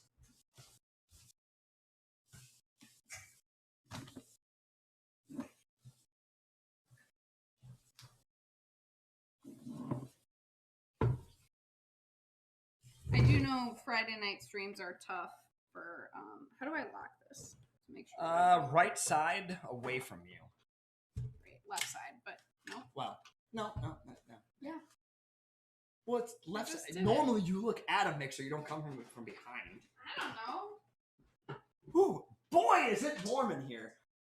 I don't know what will happen with the sound, but I can open this door. You don't want to go crazy adding flour here, but it's perfectly fine to use some to make sure it's not sticking to you and your hands and the counter. Then we're going to use one of these bad boys. We'll cut that into that. We'll cut that. So here's where you can kind of start deciding how big of a pizza you want to make. Huge. Yeah. No, these are these balls right here. Maybe a 10-inch pizza. Okay. This one maybe get you 12-inch pie. Pie means pizza. Pie means pizza. You Great. said that to me like I wouldn't know that. Like I've never consumed any like, media listen, in my life. I don't think like I've never watched a rom-com where they work in a pizza shop or something. I think it's regional, right? Like I think like New York is pie. Like yeah, I don't know. mean we didn't call it pie. I don't know if anybody in California calls it a pie. They probably don't eat pizza. In LA. Not shitting on California at all, but in LA. They're too pretty people for pizza. They can have pizza. They can have pizza. Yeah. Well, yeah, and it's all healthy bullshit. That's not pizza. We want to have. You told me this pizza's healthy. You put the healthy flour in it. I put some healthy flour in it. There's going to be some tomatoes in it, but there's also going to be a bunch of cheese, and we're going to bake it. But there better be a bunch of cheese. So that is our dough. I think it's about now time that we switch over back to our sauce. I think so. We would put these on a pan, on a something, plastic wrap it, cling wrap it, throw it in the fridge. You're going to want to let that sit for at least a day. It could be a little bit more. They're not going to rise necessarily like bread. We're not trying to get big, puffy things out of it. We didn't put that much yeast in it because apparently, like I just learned, you don't use an entire pack of yeast. But these are all respectable size, like I said, 10-inch pie, 10 to 12, we'll say on those. So I'm going to get rid of those. And ready for cooking show magic? We are going to come to our tomatoes. I was going to move the pot. They are just about peeling. Should be fine for the sake of this. Now, okay, there's two different methods that you can go to here. You can wait until you are literally peeling like crazy, and you can literally peel the skin off of the tomato. You can de-seed every little piece of tomato and then puree or chop it up. I am not opposed to at all using a full tomato. Obviously, we cut the stem off of. We use that one for our knife test. But all of this right now is plump enough. But what we do want to do is grab a pair of tongs, Claire. I think you said you had at one point. Yeah. Great. There's also a set somewhere that has like the silicone. No, this is totally fine. So I just want to, I want to get these out of the water, and I don't want to just throw them directly into blender for a couple of reasons. One, there's a lot of water that's in there, and that we kind of want to get out. It's going to help reduce the acidity and not make it so tart, I guess, for lack of a better word. So we're going to come back over to here, and I'll try to center this. Great. So we can grab a knife and slice these up. Again, you can remove the skin at this point. After they've been boiling like that for a little while, you can get rid of the skin. Yes, it's going to chunk up a little bit as you eat a pizza. You're not going to taste it. Yeah. Like, maybe like a tiny little bit, but just sit there and peel it and whatever. Not really worth it. We're just going to throw it into a blender. As we cut these babies up more. Fun fact. We'll go into throwing Claire underneath the under the bus again. Hey, Claire. Do you have a blender so we can make our sauce? I have a magic bullet. Okay, you didn't even tell me that part. I didn't tell you that, but because it's probably about the size of like what, half of one of these tomatoes. It's you know, have I used it in a year and a half? No.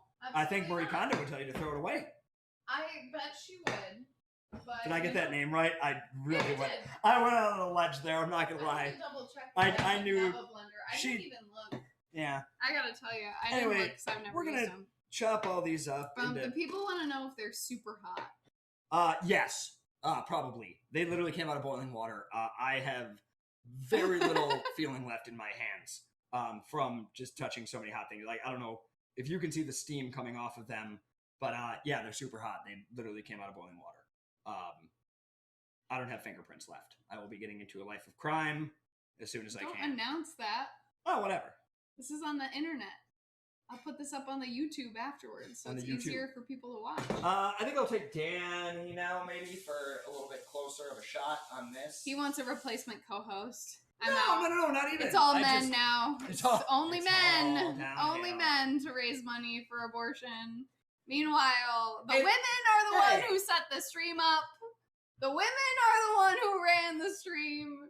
Tell me more. Women. I will be the first one to admit it is shocking to me that women don't rule the entire universe. Yeah, I mean, based on your life, men are the worst. Our entire family is a patriarchy. I apologize for my gender more than once a day. And I feel like I will continue to do that for the rest of my life. Anyway, we are going to use... No, it's not, because we're going to pulse. So you don't want to use any of these. You're literally going to cut down to pulsing. Because we're just trying to get it broken up a little bit. And then we'll pry that off. Shove those further down towards the blades.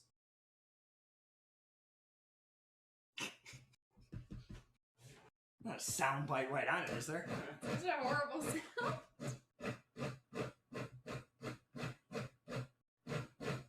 Again, we could have peeled the skin. We could have gotten rid of all the seeds. It would have taken much longer than this. Honestly, God, if we weren't sitting here talking, right? This is a meal that you can make. If you make the dough ahead of time, like the day before. But like when you actually get to the pizza dough itself and making the sauce, you can make a homemade pizza in under an hour. Yeah. Like you can have it in the oven in under an hour. I have a really good friend of mine who he and his wife come from culinary backgrounds, and they got one of those like pizza oven things, like a little that has like the little propane tank, and they can like set it up on their back patio. Okay. And it's absolutely incredible because they like do it and they do it so fast, and then it's like you just sit on the back porch and vibe, and then whenever you want a pizza, it takes 3 minutes to make because you just put it in. You just like, put it in. It's crazy. These are our onions. We're gonna add basically at this point a tomato puree to it. And then I also have a tomato paste. So this is I need a spoon. This is the same thing kind of that we just did, except it's been given a day to solidify a little bit more and be a little bit thicker. Did you make that? I did not. Thanks for the call out. Sorry, the way you said it made it seem like you did. Yeah, well, because I was trying to sell it off that way. No, this was actually I used at my place today to make a base for something else, and I had extra laying over. Okay. And I really like I said, we do 3 meals a day. So part of what I like to do in my job is try to have as little waste as possible. Yeah. So I try to figure out a way to, if we have turkey hummus plate one day, the next day I make a turkey shepherd's pie. So I can use the rest of the turkey and keep trying to figure out ways to invent new things and different fun things for them to enjoy. Because honest to God, like it's heartbreaking and also heartwarming, I think, at the same time. So for example, one of the residents was coming out of the dining hall. This is probably 9 o'clock in the morning. And I said, "Hey, blank, how was breakfast?" "Oh, it was really good." And I said, "Great. Like, what are you looking forward to today? Like, what else is coming up?" And she goes, "Oh, I'm really looking forward to lunch." Like they a lot of them are elderly. It's not a necessary necessity for them to live there, but most of them are over the age of 65, 70. And honestly, it comes down to like they're just excited for the next meal. Well, I mean, that's how Grandma was. Yeah, I mean, that's also how I am half the time anyway. Like, yeah, there's not there, where's the food? sense of community is found. And that's another thing too, is the communities. Like, it's really actually kind of funny. So it's very high school-esque in the terms of well, and like the cafeteria, right? Yeah. Like cafeteria, like we have, it looks like kind of like a restaurant, like there's all these tables set up, but it's kind of cool to see like who sits with who. And like we've actually had several couples that have met and then gotten married whilst living in the residence. So it's really fun and an interesting kind of thing, but it's cool to see who sits with who. And like the fact is like, and maybe I was naive in starting the job of thinking like, oh, this is different. Like they're disabled, like they're disabledly different. And like, they're really not. Like Turns out they drink, they smoke, they talk. People. They're just people that are blind. And like, so there's a little bit different terminology you use and a little bit different, like you never want to offend them by anything by just like, "Oh my God, you need my help," but just, "Hey, may I help you out?" Like, I have eyes that can see where you're going. Why don't we get there? Anyway, this is a fantastic looking pizza sauce. That is exactly what you want to look like. For those of you questioning, I don't know if it came up on the chat. Aren't those super hot was the last thing. I just put some oregano in there, took a handful or two of oregano just to mix that up. I don't like to go crazy in spices, herbs, anything like that. Like I said, there's a difference between marinara and pizza sauce. We're not trying to overpower anything. We're just trying to give it its own little thing, and it is fantastic pizza sauce.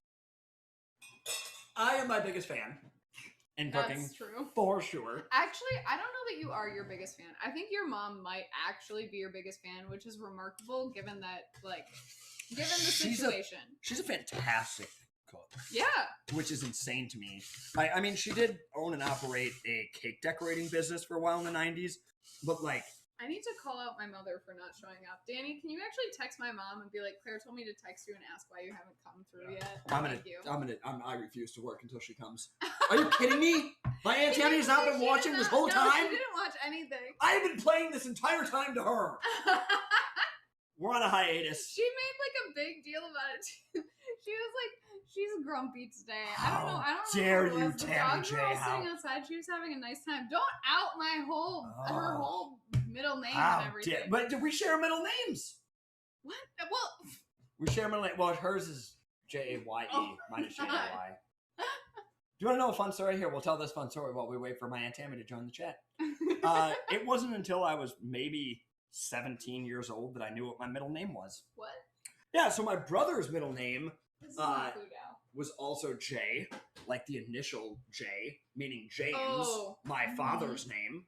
My name was Zachary J. Kunde, and everybody always said Jay. So I assumed that J also stood for James. And then I got my first job at like 15, 16. You never had to write your full name out until and I had, but I had always written Zachary James Kunde. And then I got my first job, and I had to like bring in my birth certificate or something to like verify. And then it said Zachary J. And then that's how I learned what my actual name was. Wait, what? Oh, you. Oh. It's just the internet button.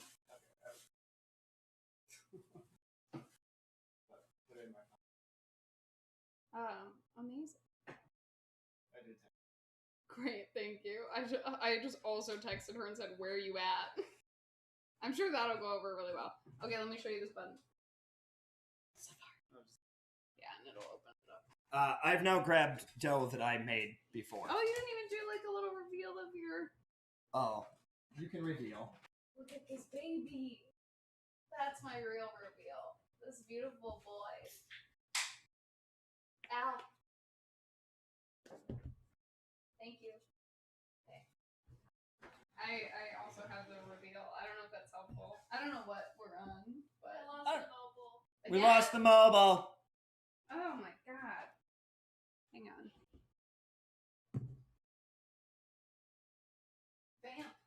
Vamp. What have I done? I've taken some dough. This is dough that I made Wednesday night, something like that. It's been sitting in the fridge for a little bit. You don't want to overwork it as I sit here overworking it, but it, like I said, it doesn't rise up too much more than like anywhere near a bread would or anything like that. It's primarily the same size as when I put it away. The yeast has already done its job. So now the next fun part is I'm going to press out a dough ball. I'm going to have Claire press out a dough ball, and we will get the entirety of our crust down. Now, I use flour at this point. I don't use cornmeal or anything like that as the base of it. There are several pizza chains, people like that do. I'm never a big fan of it. Tammy has arrived. Tammy has arrived! Oh, thank God. Oh, she said, "Where's Claire?" I got rid of her. It's my channel now. Welcome to the Zach Hour. Shocking, I know. It took me a full hour. What? What's your channel name? Claire the DM? We're not even DMing anything. Oh, are we up? No, you can keep going. I'm just saying you filled more than an hour. Oh, we hit 90 minutes? It's 8:30. Oh, Jesus Christ, I gotta go to bed. Gotta be up at 5 a.m. Anyway, pizza dough thing. All right, Claire, come back before your mother worries. Well, I was trying to fix the. We don't have a handy cam right now. All right, no handy cam. Danny put it in his pocket. I'm here. Hello. Well, that's unfortunate, as we are about to do a lot with our hands. What if we move that one? No, my hands are okay. Let's try this. Okay.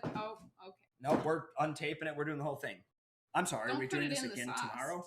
No, I just don't. All right, show hands, I guess. There you go. All right. We got a thing going. Oh. All right. All right, we're good. All right, take your ball. It's a dough ball. Flatten it.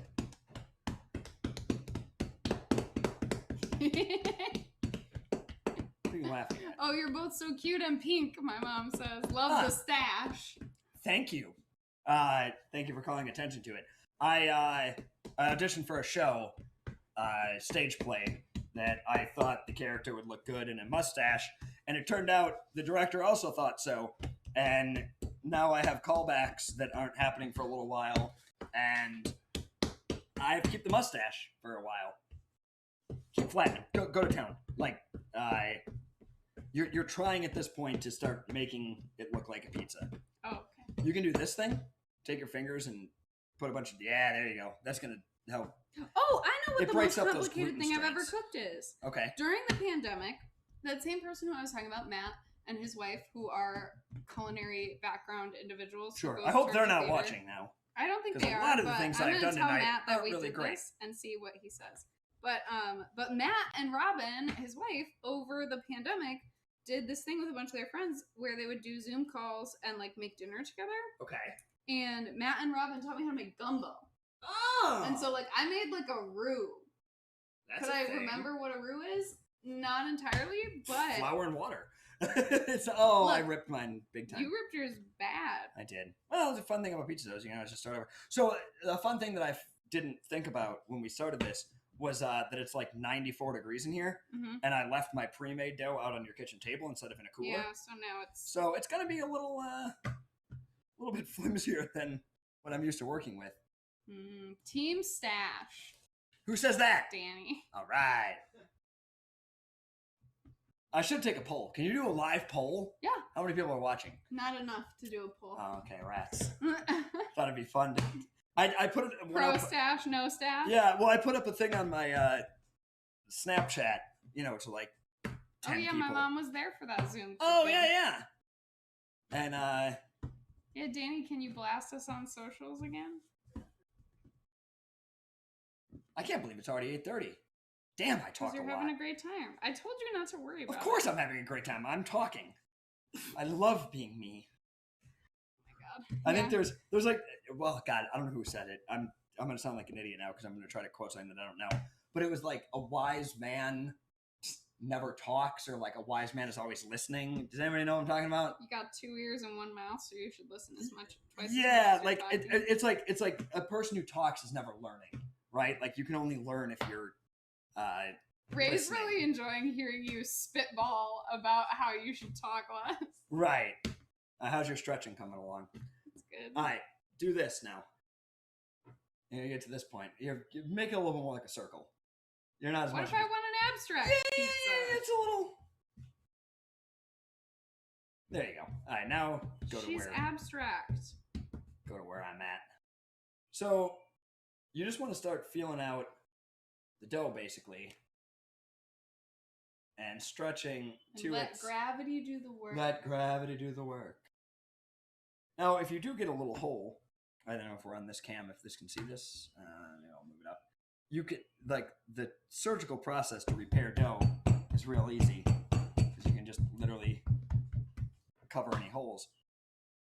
And then when you get to the end, you can do this fancy little move where you just kind of roll out the edges of it.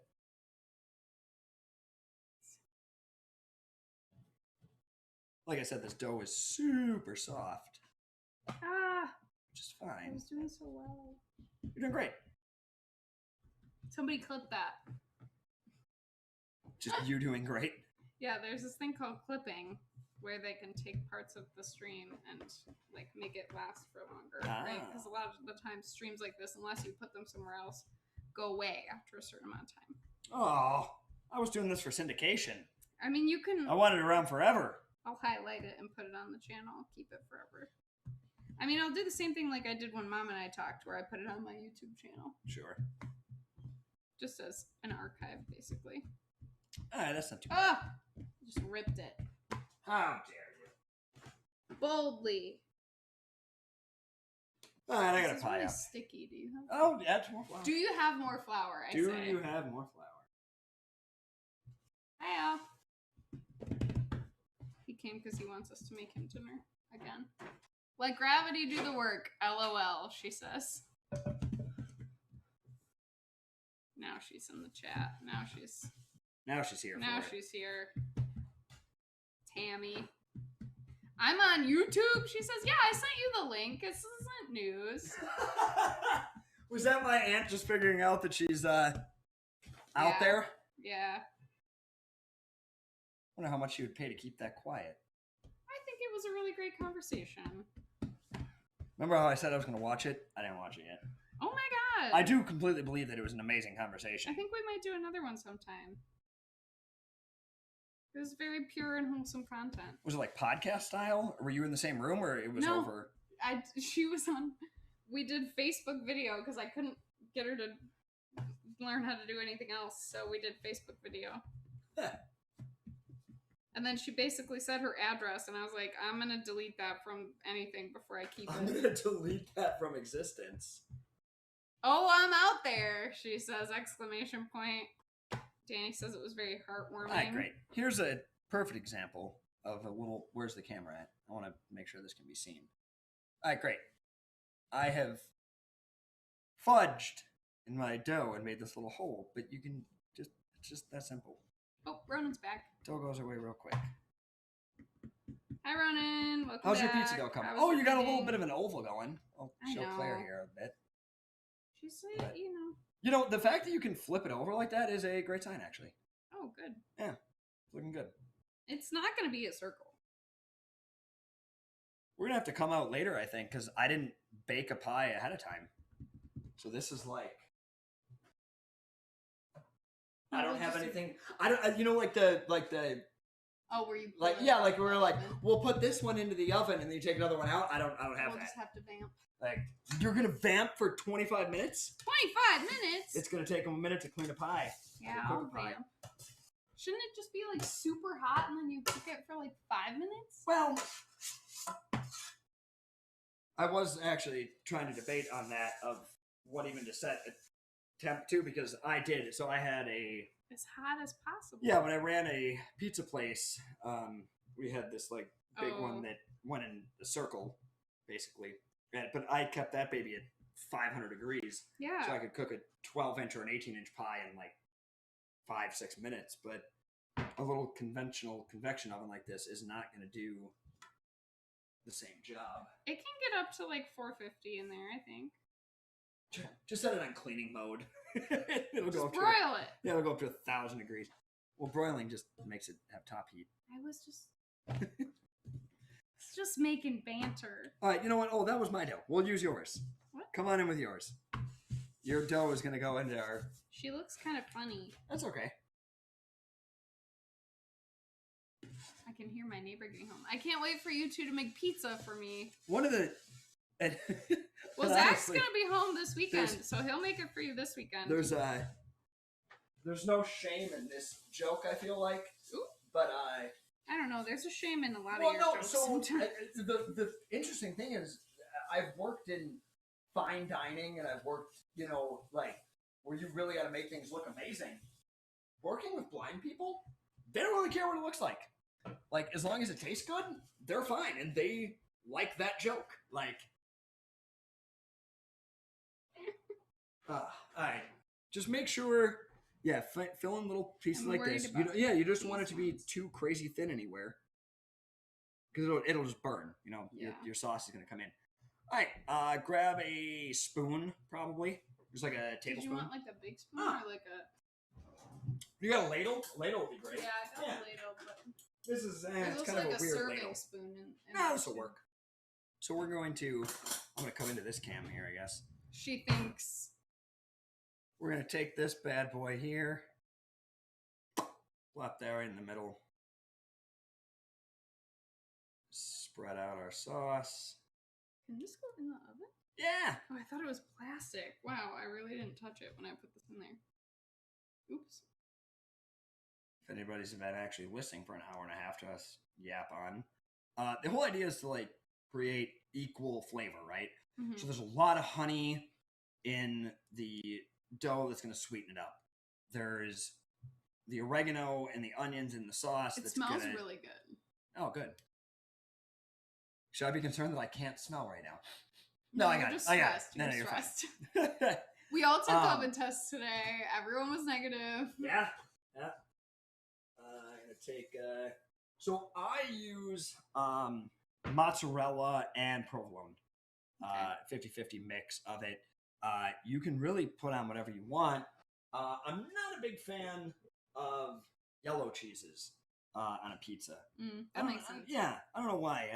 I've seen a few chefs in my time do it, and it just kind of upsets me. My mom wants to know if you bake the crust first for a while. Not in this case. I don't know. Is what I am going to do. So we're making kind of a New York style pie here. So we were going for a thinner crust. I am going to roll up the edges on this one just to make it have a little bit thicker of a crust. throughout. But that right there is a homemade pizza. I throw that into the oven and I don't know. Somebody put a timer on 12 minutes. We'll check it then. There's so much flour in my watch. All right, who has questions for me and Zach? I'm sure everybody's just burning questions about I didn't our sign up for a lives. Q&A. I did mark the stream AMA, which means ask me anything. But the Oh. people have not really been capitalizing on that. Though I guess Ronan kind of did with the... Oh my god. Sorry about the sirens. Oh, yeah. Like that was your fault. Well, the windows are open. So you're going to have pasta sauce left over. Mince up some garlic and throw it over any noodle that you want. Any It'll be carb, great. really. Just really pick a carb. You know? You're going to be fine. I have we ordered one of the bakery breads, I think, from the grocery store, and then we ended up getting like a Panera Asiago situation. Sure. And I actually feel like that would be good. If you like slice it thin and you toast it and put a little sauce on it. A little sauce on it. A little sauce. Where's Ray? Ray's running the stream. Believe it or not, Ray is the person who is orchestrating all of the camera angles that you see. Don't ask me what her degree is, but she has a multimedia production degree? bachelor's in multimedia production. I'm right. I think you married her. Listen to your wife. But yet Claire and I still have the amazing ability to create ESP where I floated Claire the answer via telepathy, and then she knew. I want to throw mine in. There's a pizza stone. Technically, you should let a pizza stone heat up with your oven. It'll be fine. It's so hot in here, there's no way it'll crack. My mom said rocket ship about ESP, actually, and then one of the questions we got is, share your favorite childhood memory of the other cousin, and I think my mom's favorite memory is the rocket ship. Do you want to tell that story, or do you want me to tell that story? I have a pretty terrible memory. I know the story. It involves a boomerang. It involves a rocket ship jungle gym, which Claire was at the top of, and it involves blood. So, is blood a trigger warning? Because we used to go on vacation together a lot. So my mom was a single mom, and her best friend was also a single mom who had a son. And so we would go on vacation a lot, and I was just a roustabout. We would bring Zach with us. We would not bring Zach's brother. We would only ever bring Zach because only 5 of us could fit in the car. And I don't know why Doug got the boot, but Doug got the boot. I mean, I know he was older. I mean, like, he was older, and also, I probably started when I was 12, 13, which put Doug at 18, 19. Yeah, and I was like 6 or 7. Yeah. So anyway, we saw would go on all Mount these Rushmore. Midwestern. We went to it was Dollywood or something. We went to the Dells. Anywhere you could drive in the Midwest. Places, people. But you had to drive. You had to drive. Because I didn't take a plane until I was 20. I didn't take a plane until I went to Paris. I was 18. Abroad. Yeah. Oh, that's right. I completely forgot. No, you did get a flight from Chicago to New York, Jersey. And then okay, New York to New York. Okay. to Paris. But still, that's a lot. So we would do all these road trips, and one of them, I feel like it was in Kansas, but maybe I'm wrong. My mom actually probably remembers where we were. God, yeah. But there was Tammy, help us out here. There was this there was a playground, and the playground had a rocket ship, and the rocket ship was built with like all these bars that had a bunch of open space in between. There were vertical bars slats with open spaces, and yeah. So you got a boomerang. I think you got a boomerang. One of us got a boomerang. Like a gift shop. Got a boomerang. Maybe Tyler. Somebody, the friend's son, but maybe somebody got a boomerang. Either way, there was a boomerang floating about, and I had climbed all the way up to the top of this thing, and I don't even know if I wanted you to throw it to me or if you just decided that it would be a fun idea. I'm not sure. Because it was like, there was no way. It was just like the worst stroke of luck that it ended up going perfectly vertically through the bars. Through the slats. And directly into my nose. And it basically split my nose open and gave me a bloody nose from the outside and the inside. Right. But of course, because you were what? How old were you? 13, 14. So 8? Yeah. No, wait. 7? But at the time, I Rapid City, South Dakota. Says There Tammy. it is. All right. Yep. My aunt coming in clutch. But like, at the time, I was like the greatest thing in your life. Like, Yeah, I could do loved no you wrong. There was no, like, and all of a sudden. It's true. He was like my brother. Ray's looking like. Am I It's full just of a shit? fake. And I'm not. No, No, like, I we really were did. I was so 7. close. I didn't know. Don't defend it like I'm. Can Anyway, you lift him up? That's Claire? Kyle X says, "Can you lift him up?" I doubt it. I don't know. Claire wanted what Zach had. What did Zach have when I was 13? Probably the boomerang. Can you lift me? Yeah, Yeah. Is pretty the answer. easily actually. Jesus. That's You pretty weigh good. like nothing. I'm like 150. Really? Yeah. You've gained weight. Yeah, but We used to weigh the same. I got like a gut and stuff. It's I like, don't know that I would call that a gut, but well, yeah, I don't want to open up a whole conversation about that, but I watch feel like out for the ceiling fan. Danny says, "There's no world where I'm tall enough to lift him that high." Was it really? I'm not gonna give him a piggyback ride while we're cooking. this stream would have gotten way more views if I had run into a ceiling fan. Oh my god! Don't say that. Actually, you know what? Let's just do it. No. Give me another beer, a shot of something, and I mean, Yeah. Well, you have to wake up at 5:30 in the morning. I do. I have to be at work at 5:30, which means I'm probably gonna be up at like 5. OMG lift, my mom's. I'm trying to like throw dough for real, but it's like so. We screwed it up. Well, it's like, the heat has made it very hard to do so. But I wanted it like all day. I like woke up and I was like dreaming like, man, I'm gonna be throwing pizza dough all over, looking like I'm so cool, and it just didn't happen, which is Well, fine. next time you teach me. Hey, to how cook do you feel something. about vamping for like, I don't know, the 2 minutes it'll take me to go to the bathroom, and then the 30 that's seconds it'll take fine. me to wash my hands? I'll talk to people. Great. I don't know. Tell a story of. People Oh! can ask me other questions. Do you know this? You could tell this story about lodestones and how we used to tell time with Zoom, because that's one of my favorite stories, actually. I used to. You have to remember When I'm you were 6 years younger than So you. yeah, so we used to watch a lot of a show called Zoom. Yes. Set it to Zoom. Yeah. I'll be done. 2 I don't remember the 2 song. 1 3 4 Boston, Mass. It filmed in Boston. Anyway, I think a lot of my first crushes were probably like Zoom girls girls? on that show. Yeah, and also that one dude Marco was pretty cute. So that was a question of time in my life. But I used to say to you, like, all right, we're gonna drive from here to the Milwaukee Zoo, and you'd be like, how long is that gonna take? And I'd be like, well, it's like 1.5 Zooms. Like I put everything into Yeah. to phrases of like how long Zooms would be. And then I remember when we went to South Dakota, and you were like, how many long are we gonna Zooms? be in the car? And I was like 15 Zooms. Like, we're gonna have to stop in the middle of watching Zooms to, man, I wonder It has to be more than 15 Zooms. Was that a half hour? well, then show? we stopped because we stopped in Minnesota. Oh, okay. We went to Wall Drug, which Oh might my god. be in South Dakota, I actually. think I got hula hoops there. Waldorf's in Iowa, I think. No. Really? Wall Drug's in South Dakota. Where's Wall Drug? Where's Wall Drug, people? Also, hi. Why don't you discuss this while I go to the bathroom? Hi. I don't know. Kyle, I'm so sorry. I don't recognize your username, but if you're still in the chat, I would love to hear how your night is going.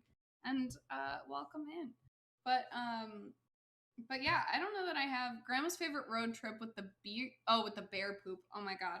Okay, so when I was a kid, we were talking about this Florida trip, and this trip won me an award for a write. I wrote a story about this trip. My very first memoir was about this horrible trip to Florida that we took to the Panhandle. Not even to Florida. I've still never been to Disney World. But we took this trip to Florida, and I had this bear that we made at like a Build-A-Bear knockoff in Seaside, Florida. And my mom loves Entenmann's donuts, the little grocery store chocolate frosted donuts. And so we got them, and this trip was like the trip from hell. So basically we ended up going down there, and like my mom's car, I guess after a long series of events that it was getting screwed up, we found out that the car, someone had tried to break into it and like didn't do it successfully, so it like messed up a bunch of stuff in the lock system and all these things. And there was a tornado, and like everything that could have gone wrong had gone wrong. Like I had a horrible sunburn, everything. And so we went and we made this knockoff bear to make me feel better because I was a 4th grader. And we make this knockoff bear, and Zach gets this like giant, like gas station gallon cup, and we take all these photos on like shitty digital cameras. You know how we always have those like silver shitty digital cameras. God, yeah. And you're telling the story about the road trip of like the Florida one. We were because my mom said the bear poop. Yeah. Oh, don't tell that story. And so then it was just like the worst trip, and we were like taking all these like we took like emo photos and like did a whole story, and Zach like made me a scrapbook that I think is still somewhere at my mom's actually. Excellent, thank you. I worked very hard on these I would things. never get rid of. I'm like a very sentimental person, obviously, but Zach got bit. What did you get bit by? I got bit by a dog. Oh like, my god, I forgot. I literally this trip was the worst trip we've no, it ever wasn't. been on. So this was a trip that I learned. So I bad. recently, as an adult, like very recently, I've been an adult for a minute, but I recently got into a conversation with another adult about is like being an optimist a fake thing. Yeah. Like, can you really be optimistic in today's world? Yeah. And it was that trip that old Marlene Douglas taught me. Just like she was just happy. Like she was just like, I'm here with my family. Yeah, I'm like, vibing. But I've learned so much from that, and I've tried to continue that like sense of life where it's just like optimism. Whatever you do, just you can like. I'm not saying like you get a cancer diagnosis, you're like I'm super happy about that, but like you can try to find the little moments that matter. And at that moment, we were all healthy, we were alive, we were together, and even though Aunt Tammy was laying in a Walmart parking lot with flowers on her chest, pretending to be dead, it had gotten so bad that my mother got flowers and laid down to die in the Walmart. But yet Marlene was just like, happy to be with people. So but like literally, it was Thanksgiving. It was about to be Thanksgiving. And we were Subway Thanksgiving, and there was a tornado. You went to your grandmother's house. My mom and I grandmother. went to my dad's mother's house where I did not have Thanksgiving. I just remember. So as I said earlier, like my mom is a really good cook. I learned from her mom to cook too. My grandfather. My mother's Our grandfather dad, was a Navy cook. Yeah, he was a cook Army in the cook, Army. not Navy. I don't know why I made that up. I was just because I feel like him maybe he was on a ship. I think I imagined him on a boat, and I don't know why, but he was an like Army cook. That was imagination because I feel like he I was think I just Army. picture him on a boat. Sure, he looked good on a boat. But I don't think that's not a true. sailor. No, I think it was Army. So anyway, all these people cooked. I didn't even get to talk about the Grandma bear Kundi, who's 94 now, she's not going to watch this, handed me some form of chicken stock with water and was like, "This is gravy." And I remember holding the or maybe it was in front of me, and I like said to my mom, like, "Where's the gravy?" I was 16, maybe. Because I was in 4th grade. I drove. No, because I remember. I want to say I drove grade, so I was part 9, of that so drive. you were 16. Okay, so I was probably God, legally you driving drove some of across it as, the like, Panhandle. very exciting. Yeah, and I just remember like embarrassing myself, being like, "Where's the gravy?" And my mom's like, "Shh." Well, you guys had turkey subs on the beach, and now no, not on the beach because it was a fucking tornado. Oh, because that was the same place that a hurricane had fucking come through. Yeah, and they were like, tornado. And this explains why our family is so great. Because thank you, Aunt Tammy and Mom, if you're watching this. Your mom doesn't know how to watch. She will eventually. Because they booked this timeshare, probably thinking like, "Oh my God, $40 a night? That's so great." It's because a fucking hurricane had come through. Everything was a disaster. Then I went to the beach thinking, I'm going to go see the ocean again. Because I'd seen it like one time in my life. And I bent down to grab the hose to like wash yourself off. And a dog latched onto my thigh. Anyways, great vacation. I had a good time. But, so the bear. Okay, so I was a child with undiagnosed anxiety. This was after my grandfather had passed away. And like a lot of my stuff was storms had come from that. And like, anyway, long story short, it was a rough vacay for baby Claire. And so they took me to like the boardwalk or whatever and had me make this fake this like knockoff Build-A-Bear. And I was so excited about it, and it was so soft, and it had a little seaside shirt. And we're like sitting in the car, and we're finally going home. We're finally going home, which is all I want in the world, is to be home in my bed. And because when you're 8 years old, it's really hard. You got a lot to do. When you're like, I think I was 9 or 10. You're probably. And so You I were- had, because if you there were was some 16, trauma. I was 10. Yeah, there was and some like trauma a lot involved. had happened. Like my mom had gotten diagnosed with MS when I was 7. I hated storms, and my grandfather died, and there were storms, and yada yada. Anyway, so very stressed 10-year-old, and I got this bear, and I'm like clutching this bear like it's giving me life, and then my mom had gotten these donuts that make everybody happy because I Entenmann's also love chocolate the donuts. They It's gonna make make people everybody happy. happy. It's gonna make people happy. And I don't know what had happened, but they had like been. Oh my god, yeah, the doors in the car don't work because we had the. Oh, you didn't tell that part of the fiasco. story. Well, I said the car got broken into, so like half the stuff didn't work, and so Doors- the lock system doors got did messed not up. open or Back close. doors didn't open, so we're all climbed in through the car to try to get home. We're sitting there. I'm still having a And blast. I like pick up my bear to like comfort my soul. And I look at this bear, and all over this bear's butt is brown, melted chocolate from the Entenmann's donuts. 10-year-old Claire does not understand this. Crying. I immediately am crying because the bear is messy and gross and it's upsetting. And like, I got that it was chocolate pretty quickly, I think. It took me a minute, but I was like, oh my god. And then my mother, my grandmother, It was grandma. my cousin, everyone turns against me and starts laughing, and I'm sobbing. Oh, about but it this was bear. grandma. And grandma was having Grandma such a great started time. it. Grandma was. Grandma It thought was the so most. because it looked like the bear shit his Yeah, pants. it was the most honest, like belly laughter. I've like never been so oh like god. I have never been so betrayed by my own grandmother.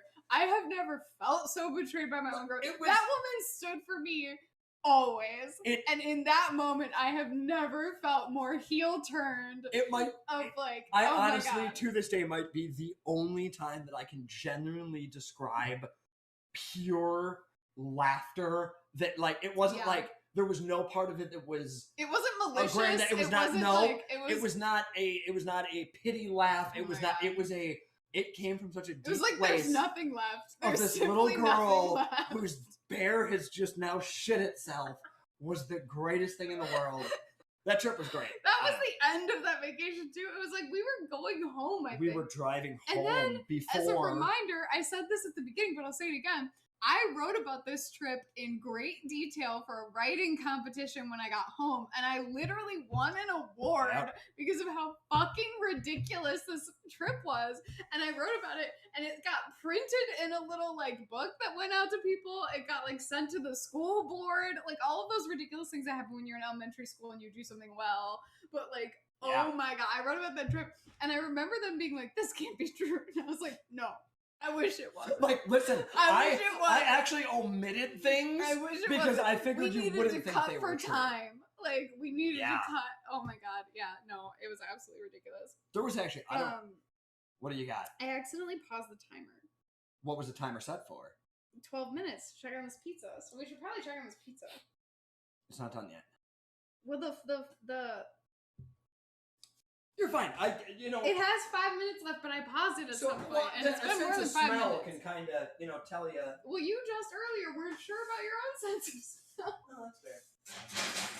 This needs to be way hotter, I feel like. It's a Let me tell 375. you how to do your job.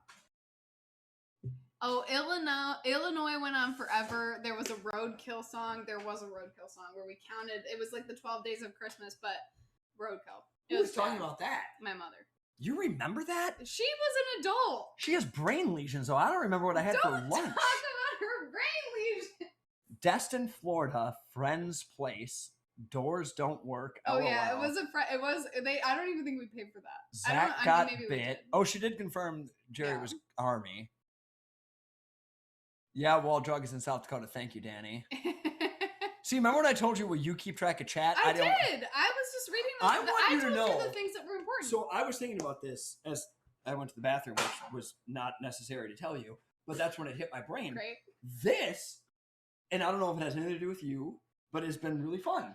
And I kind of thank you. understand why people do this. Thank you. I see a lot of my friends advertise, like, watch me on Twitch, do this. I'm like, whatever. But, like, I'm this not is, that old. She said. it's kind of fun.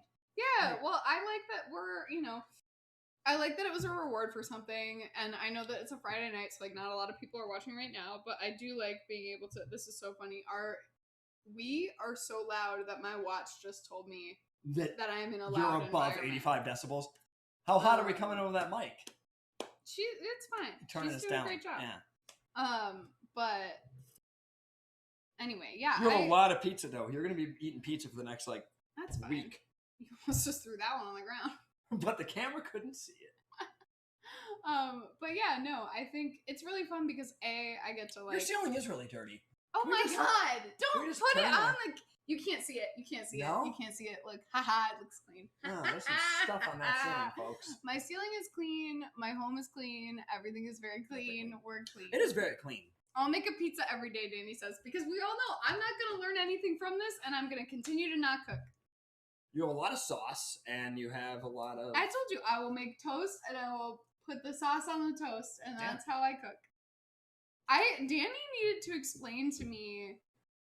Keep asking questions. We like to tell stories while we're vamping, while we're making dinner. We're really just killing time here, folks.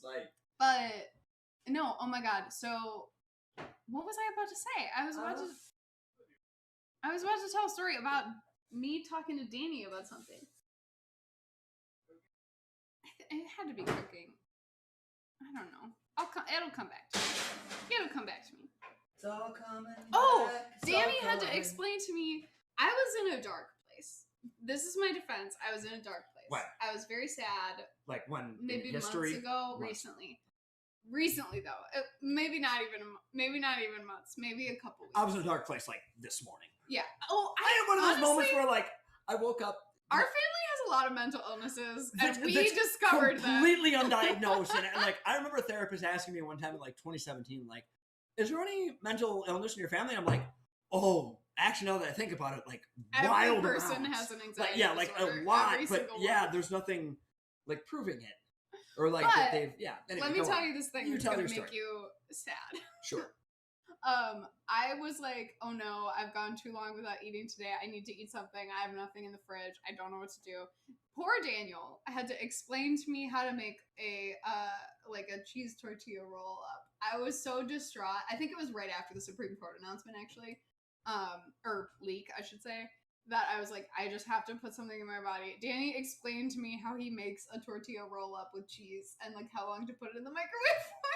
Oh, so you're not even in a frying pan with butter It was bad. you were I'm tortilla better now. cheese. I'm better now. We're doing better now because we're doing something, and so like we're making a tangible change by raising funds, which really helps to feel like I'm doing something. Like that's why I do the compost, because when I get really Can sad, we see if anybody is like, have we done anything? We did. Or do I have to like raise my own like? So you do need to donate your own money during the stream, obviously. Okay. But I don't know that we got any donations during the stream, but today we did get in before the stream because he couldn't watch, but we got a $75 donation, which put us over $750. Oh. Which means that I need to learn how to play Fortnite, which is terrifying to me because that is what the Gen Z or even younger some younger children that might. Exactly. And so I don't know what I'm doing. I don't even know anything about this game. Corson thought it would be really funny if for one of our we're doing these TED Talks, which actually you will find very funny. Okay. Have you ever heard of like a PowerPoint party? No. Okay, so when I was in college, we called this drinking game Symposium, but now they're calling them PowerPoint You parties. fucking nerds. I know. You know what we did? We played drink. Yeah, but you know what we Maybe did? beer pong. You guys played Symposium? Yeah, we thought it would be really funny if you get a little drunk or a little high, and then you pick a topic that you're passionate about. You get 20 minutes to make a presentation, and then you have to give the presentation about the thing. Okay. And so we're doing these like improv TED Talks, which we are doing for, I will not be playing alone, Ronan. I'll be playing with Corson, and Corson might be putting together a group of people to play because I guess this is a game where you play with multiple people. Today I asked if it was a first-person shooter. Apparently it's not. It's third person. I don't know anything about this game. I know nothing of it, but if you wouldn't mind, you're at what, 750? Yeah. Get to a grand, I'll play.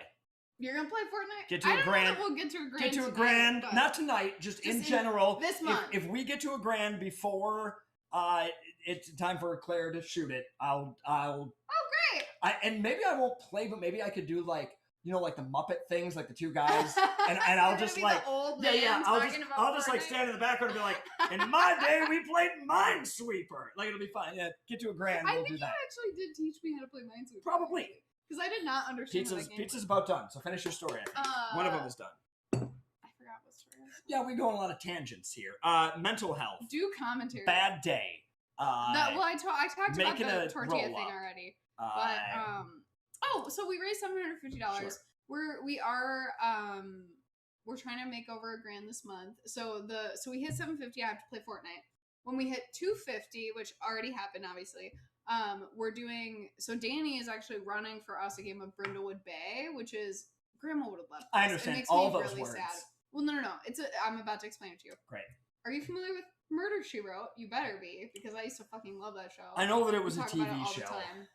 So with Angela Lansbury, and it was very cozy, but I thought she was solved an author. murder mysteries. She is Jessica Fletcher, an Great. author. The books are also books that exist, but then they turned them into a television show called Murder, She Wrote. Excellent. I'm sure the people enjoyed that. Murder, She Wrote meets like H.P. Lovecraft, Call of Cthulhu, spooky vibes. You don't know who H.P. Lovecraft is?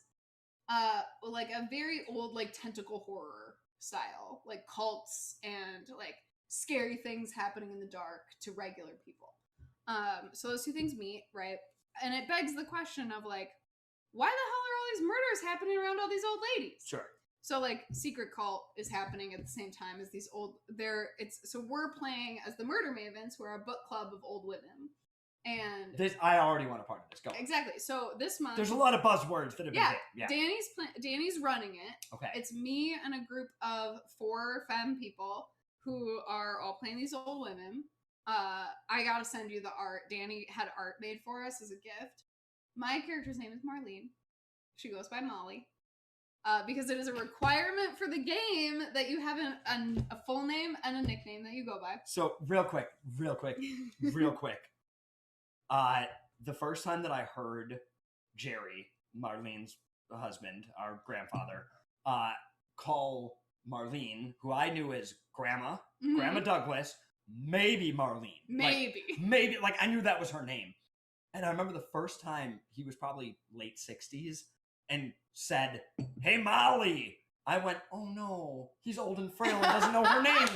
I had no idea Molly was a nickname for she used Marlene to go by Molly. until that day. That's why she really liked my college roommate named Molly. It was probably like 2001 or 2. Yeah. Like right, I think he died 03. Right towards so, the end there where you were like, "Oh no, I was he's like, "Oh also no, senile." he's lost it. Like, he doesn't know his own wife's name. How sad." No. Anyway, go on with your story. He just called her that in high school. And then, Right. Yeah. But no, so we're doing that every other Tuesday right now. And so the last day of this month, we said if we hit 250, we're all going to do cosplay. So May 31st, the last day of this campaign, where we were raising funds this month, the last day of the campaign to raise money, we might still play a couple more sessions because we're all really enjoying it. But we're all going to dress up like old ladies. And so we have Geraldine, who goes by Jerry, who's played by a coworker in front of mine, Kanisha, who has like a big Diana Ross, like bohemian vibes. Like, do you need like a makeup artist to help? Do you want to make me look old? Listen, I took like 1 class in college. I've but never tried to make myself I feel look like old. You can try. It could be a lot of fun to make you old. That would be fun. Thank you for just letting me like insert myself into all the things you're doing. No, to like help myself find a personality. A friend of mine who I love, Rachel, my rock climbing partner. I love a Rachel. Described that as my friendship style, which is just like aggressively bringing people into things. Wait, but the pizza's done. Like, my nose is great. Telling me. Take it out. Right? Is that what happens? Sure. What happens? We can take it out. Is that like, are we, I don't know, what are you telling me? I'm just gonna keep talking until we can show the You can pizza. vamp. Don't know if this is the right time, but I know what I want to do for my character thing. Theme is either Real Housewives or 90 Day Fiance. Oh my god. Yes. Absolutely. Do you have heating pad or like yeah, oven right there. mitts kind of thing? Yeah, sweet. I didn't want to melt your counter. No, please. But I want to show the people. I'm so excited about the idea of, so basically Ronan for my birthday donated enough money to be able to choose like a character concept to have one of the cast members play in a one shot. Sure. Do you know what a one shot is? Oh, sure do. It's just Okay, a great. one thing. Great. It's We not a play it big one time, storyline. and I'll it's keep done. going. Yep. There's nothing. And so Rona's been thinking about it, and it sounds like he wants us to do Real Housewives. So I want to hear more about what that is. And then, is it still me, or do you have someone else that you want to play it, or what's the sitch? Basically, last time we talked about this, he was like, if you don't DM, I want you to be the character that I make. So I'm really interested to see what happens. Would you like to? I mean, yeah, I want to play. Like, I love to play. This is why I need a rebrand. This is why I need a new name for myself because I'm really enjoying playing because I run a lot of stuff in my day-to-day life. And it turns out that trying to run stuff for your day-to-day life and run games at night is really tiring. It's too much. So yeah. Look at Claire. this pizza. Too much. Claire the person? Claire too the much? person. Okay, Elise Myers, who's a TikToker who I really like, says, if you say that I'm too much, go find less. Go find less. I like that. Right? Isn't that like really a very healthy... Like, not just like for you, but like for me in general, life. as a Listen, concept. there's one thing that I've always said Yeah, I mean... is like, I if anything, I'm painfully self-aware. Yeah. Like, I get... I know how much I'm doing. I am not everyone's cup of tea because I am like, I'm not tea. I'm like 8 shots of espresso. Like, I'm not tea. So I get it when people don't like me, but I like that. Like, if I'm too much, go find less. Fine. Yeah, like, that's fine. Go that's whatever. Fine. I think that's a very healthy... Listen, you're going to want to let this thing cool, but Ray hasn't eaten in too long, so we would have cut this thing, so... Papa Claire. Oh God, I can't do. This is the thing. I'm struggling with the dad branding as well because I feel like it had its moment, and I don't know that it like is what I want to continue with. Like learning, like sorry, I didn't mean like not that I've like no. Like I mean, conspiracy theory behind like you, but it. like it's a fact like it was a part of your life at one point. But well, no and longer. I like it a lot that like because all of that stuff was gifted to me by people who I love and care about, but I don't know that that's my like online external facing persona that I want to like be married to for years to come, you know? And I feel like I get the rebrand. I get to do it at least once. You know, people get to do it however many times they want, it doesn't matter, but I don't know. Yeah, I'm gonna keep the dad stuff in the background, and I like the jokes, and I like my raid emote, and I like my raid emote is a little son because I call people all my sons SUNS to keep it gender neutral. You're not gonna but well, you know, I'm in the middle of stuff. I know. I'm just also helping. Just trying to cut these up into little pizza pieces shaped. of pizza. Do you want me to give this to Ray? I think this is yours. Yeah, sure. Go feed her. Or should I taste it? No. Well, that. go give this to the people, and then you you just and I. made cheese pizza. Well, there may have been. They are vegetarian. There may have been other options, and I may have thrown them across the street in the middle of Chicago. So, you're welcome, pigeons. I was setting everything up on my computer, and Danny was helping them load into my apartment, and all of a sudden I just hear a yell, and I chose to believe that it was the It was probably me. It was the construction workers across the street, but I don't think it was. It was not. All right, here we go. This is so hot. hot. I think this is your pie. Oh yeah, it is. I don't know. Where's the camera angle? I guess we went to like this level of brownness. It's not burnt. It's not just dough. Yeah, I'm just trying to show. Like you're getting a little bit of dough because we were throwing it, or a little bit of flour because that's how we were throwing it. But good luck to us. So hot. I'm so weak.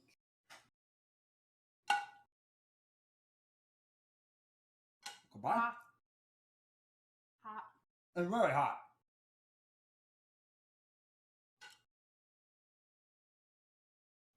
Pizza. Yeah, dough's a little bit thicker than you would find, like probably ordering New York style pie. Like you can't fold it over on itself. Is that because we left it in the heat for longer? No, it's because I left it in the oven for too long. So if I take out the other one, we might actually find. And we also we bent back the sides, like the edge of this one, to make a little bit more of a crust. With this one, might be a little more. I can't touch any of this. Yeah, you're fine. My mom says looks delicious. A successful pizza. That was the assignment. I was gonna move that. All right, put it on there. But yeah. Is this pizza stone? Is it ceramic? What is it? Ceramic.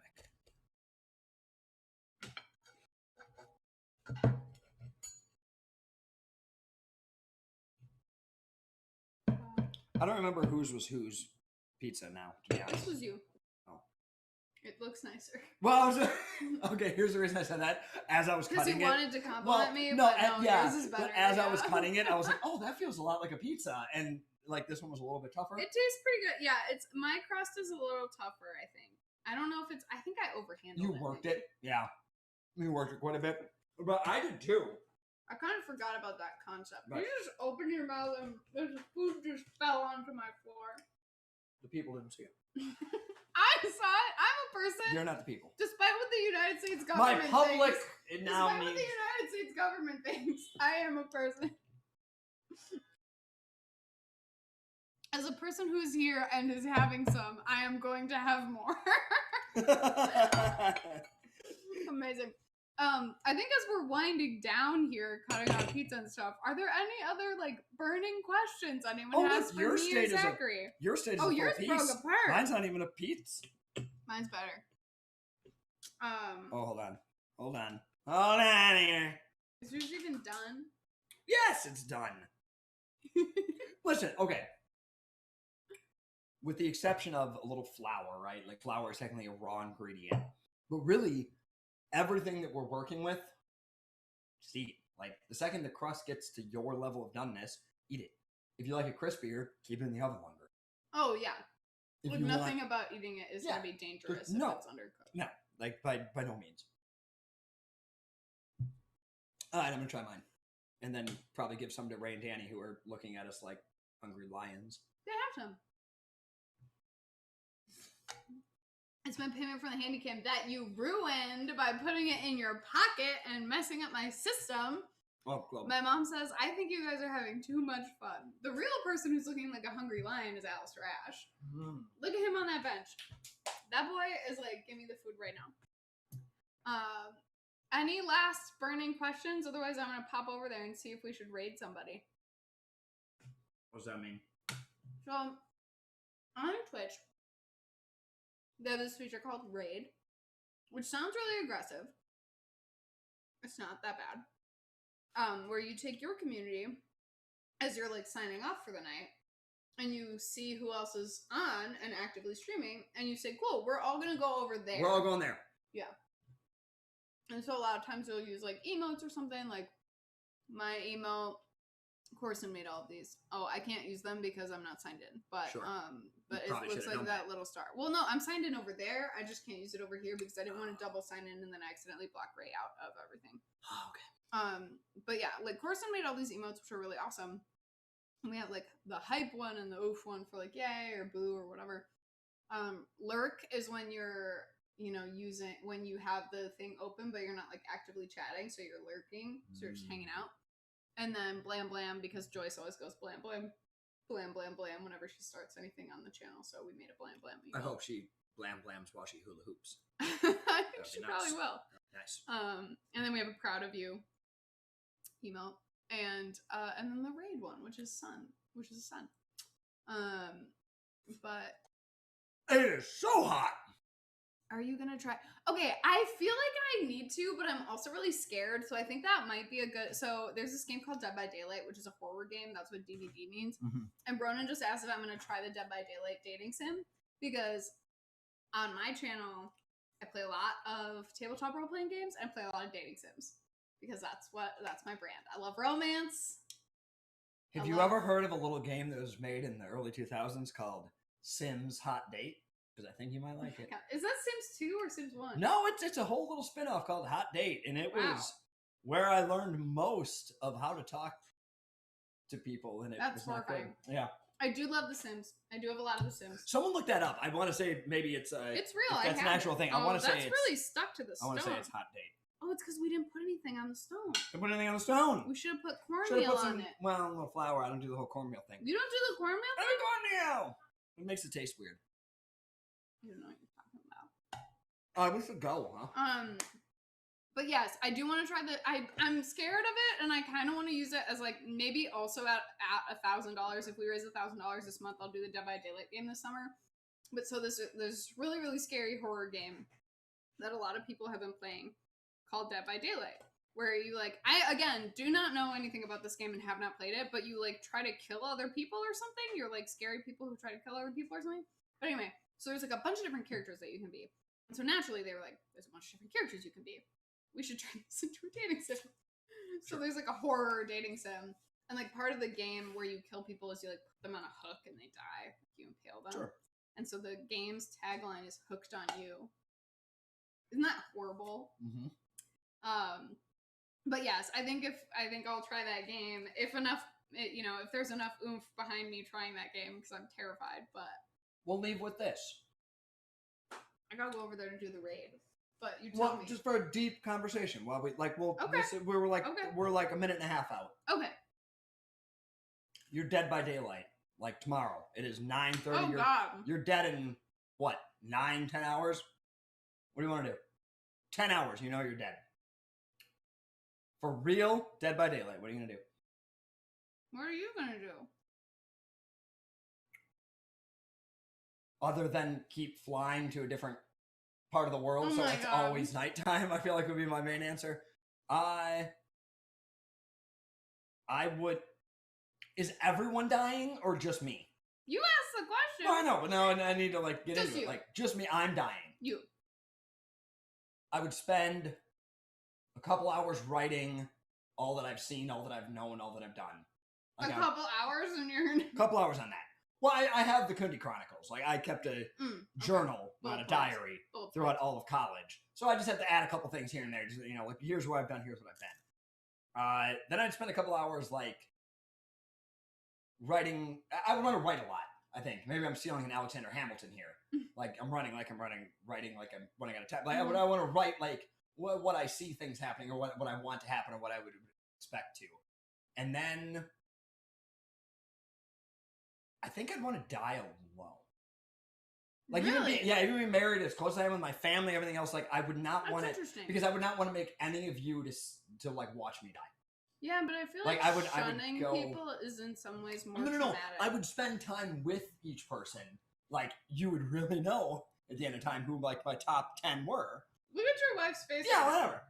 But like I would want to die next to you, or like I would go find myself. But isn't dying next to someone kind of what you sign up for when you get married? Yeah, kind of. But I don't want to do that to her. Wait until the funeral, remarry, have a good time. But like what? Like I guess my question is to you too and to myself right now is like, what would you do if you knew you had like 9, 10 hours left? Like, what are you gonna do to leave a mark? Like, what are you gonna like? Right? Like, I think the human condition is like we want to leave. I don't know. I think I would probably talk a lot about stuff. And then, like I would like record something maybe. I find myself having more and more difficulty writing. Yeah, I guess I would do that too. But I was actually just talking to somebody about this, about how I'm finding more difficulty being vulnerable in writing and like writing at all because I like struggle with the perfectionism of it. Sure. And that streaming has been really helpful for that because it's like you can't be a perfectionist when you're just like putting yourself out there in a very casual way. Have you ever heard that about writing? You just write. You don't think about anything. You just I have read a lot about how to write and I've studied it and I've done all these things and then I've noticed as I've aged and I got out of the practice of writing regularly, it's been harder for me to get back into it. Sure. And the vulnerability is a muscle, right?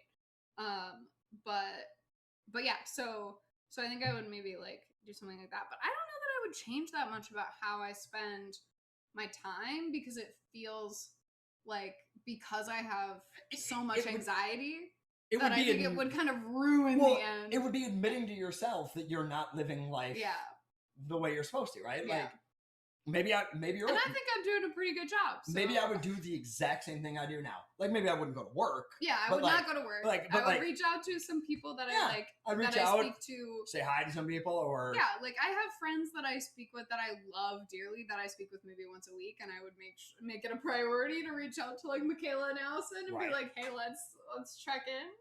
But yeah, I don't know. Yeah, I don't want to change that. No, I didn't want to like end on such a downer, but it was you just literally were like, let's end on this. What if you were dead by the morning? Well, maybe the people liked it, maybe they didn't. I don't know. And if you want to raise $1,000, I'll come back and talk more about emo shit. You can join us on the Discord to talk about that. But yeah, I think we're gonna go eat this pizza. I'm gonna go over Vamp for another moment as I go orchestrate the raid. Vamp for another moment. Yeah. Right. Do you want to go it was theoretically super easy. If we weren't blah blah blahing on and on, it would have been maybe an hour for this to get from the state of a dough to a fresh made pizza. The people are eating it, so it must not be terrible.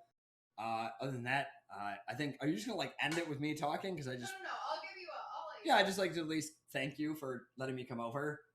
Ray for letting us talk for 2.5 hours, which is really funny because I literally said to Claire, I was like, how long does this need to be? And she was like, at least an hour. And I was like, I don't think I can talk for an hour. So it's really nice. And I was like, that's not true. Yeah, it was nice that we were able to vamp and come up with nothing. And it's really weird looking at all these different camera angles and not knowing which one is actually on me. How do I know which one is the people are actually It's the seeing? one, you're looking at the right one. But what if I come over here? They can't see this? No. I know. It's I have aimed so at much the to learn. pizza, and it's aimed at you right now. Oh, they can. Oh, picture in picture is the pizza? Yeah. So we can remember why we're here. Oh, yeah. We all started here for Claire to cook a pizza, and she did it. And we're here, and it's great. And we're gonna go raid Rapscallion Brigade, who's playing Boyfriend Dungeon, which is an incredible dating sim that I really love, and it's both dating sim and dungeon crawl, so it's got the best parts of video games that you used to play. Let's go And then raid. that. I understood So- all those words you said for sure. All right, thank you. Thank you. Bye. Bye. $1,000. I come back.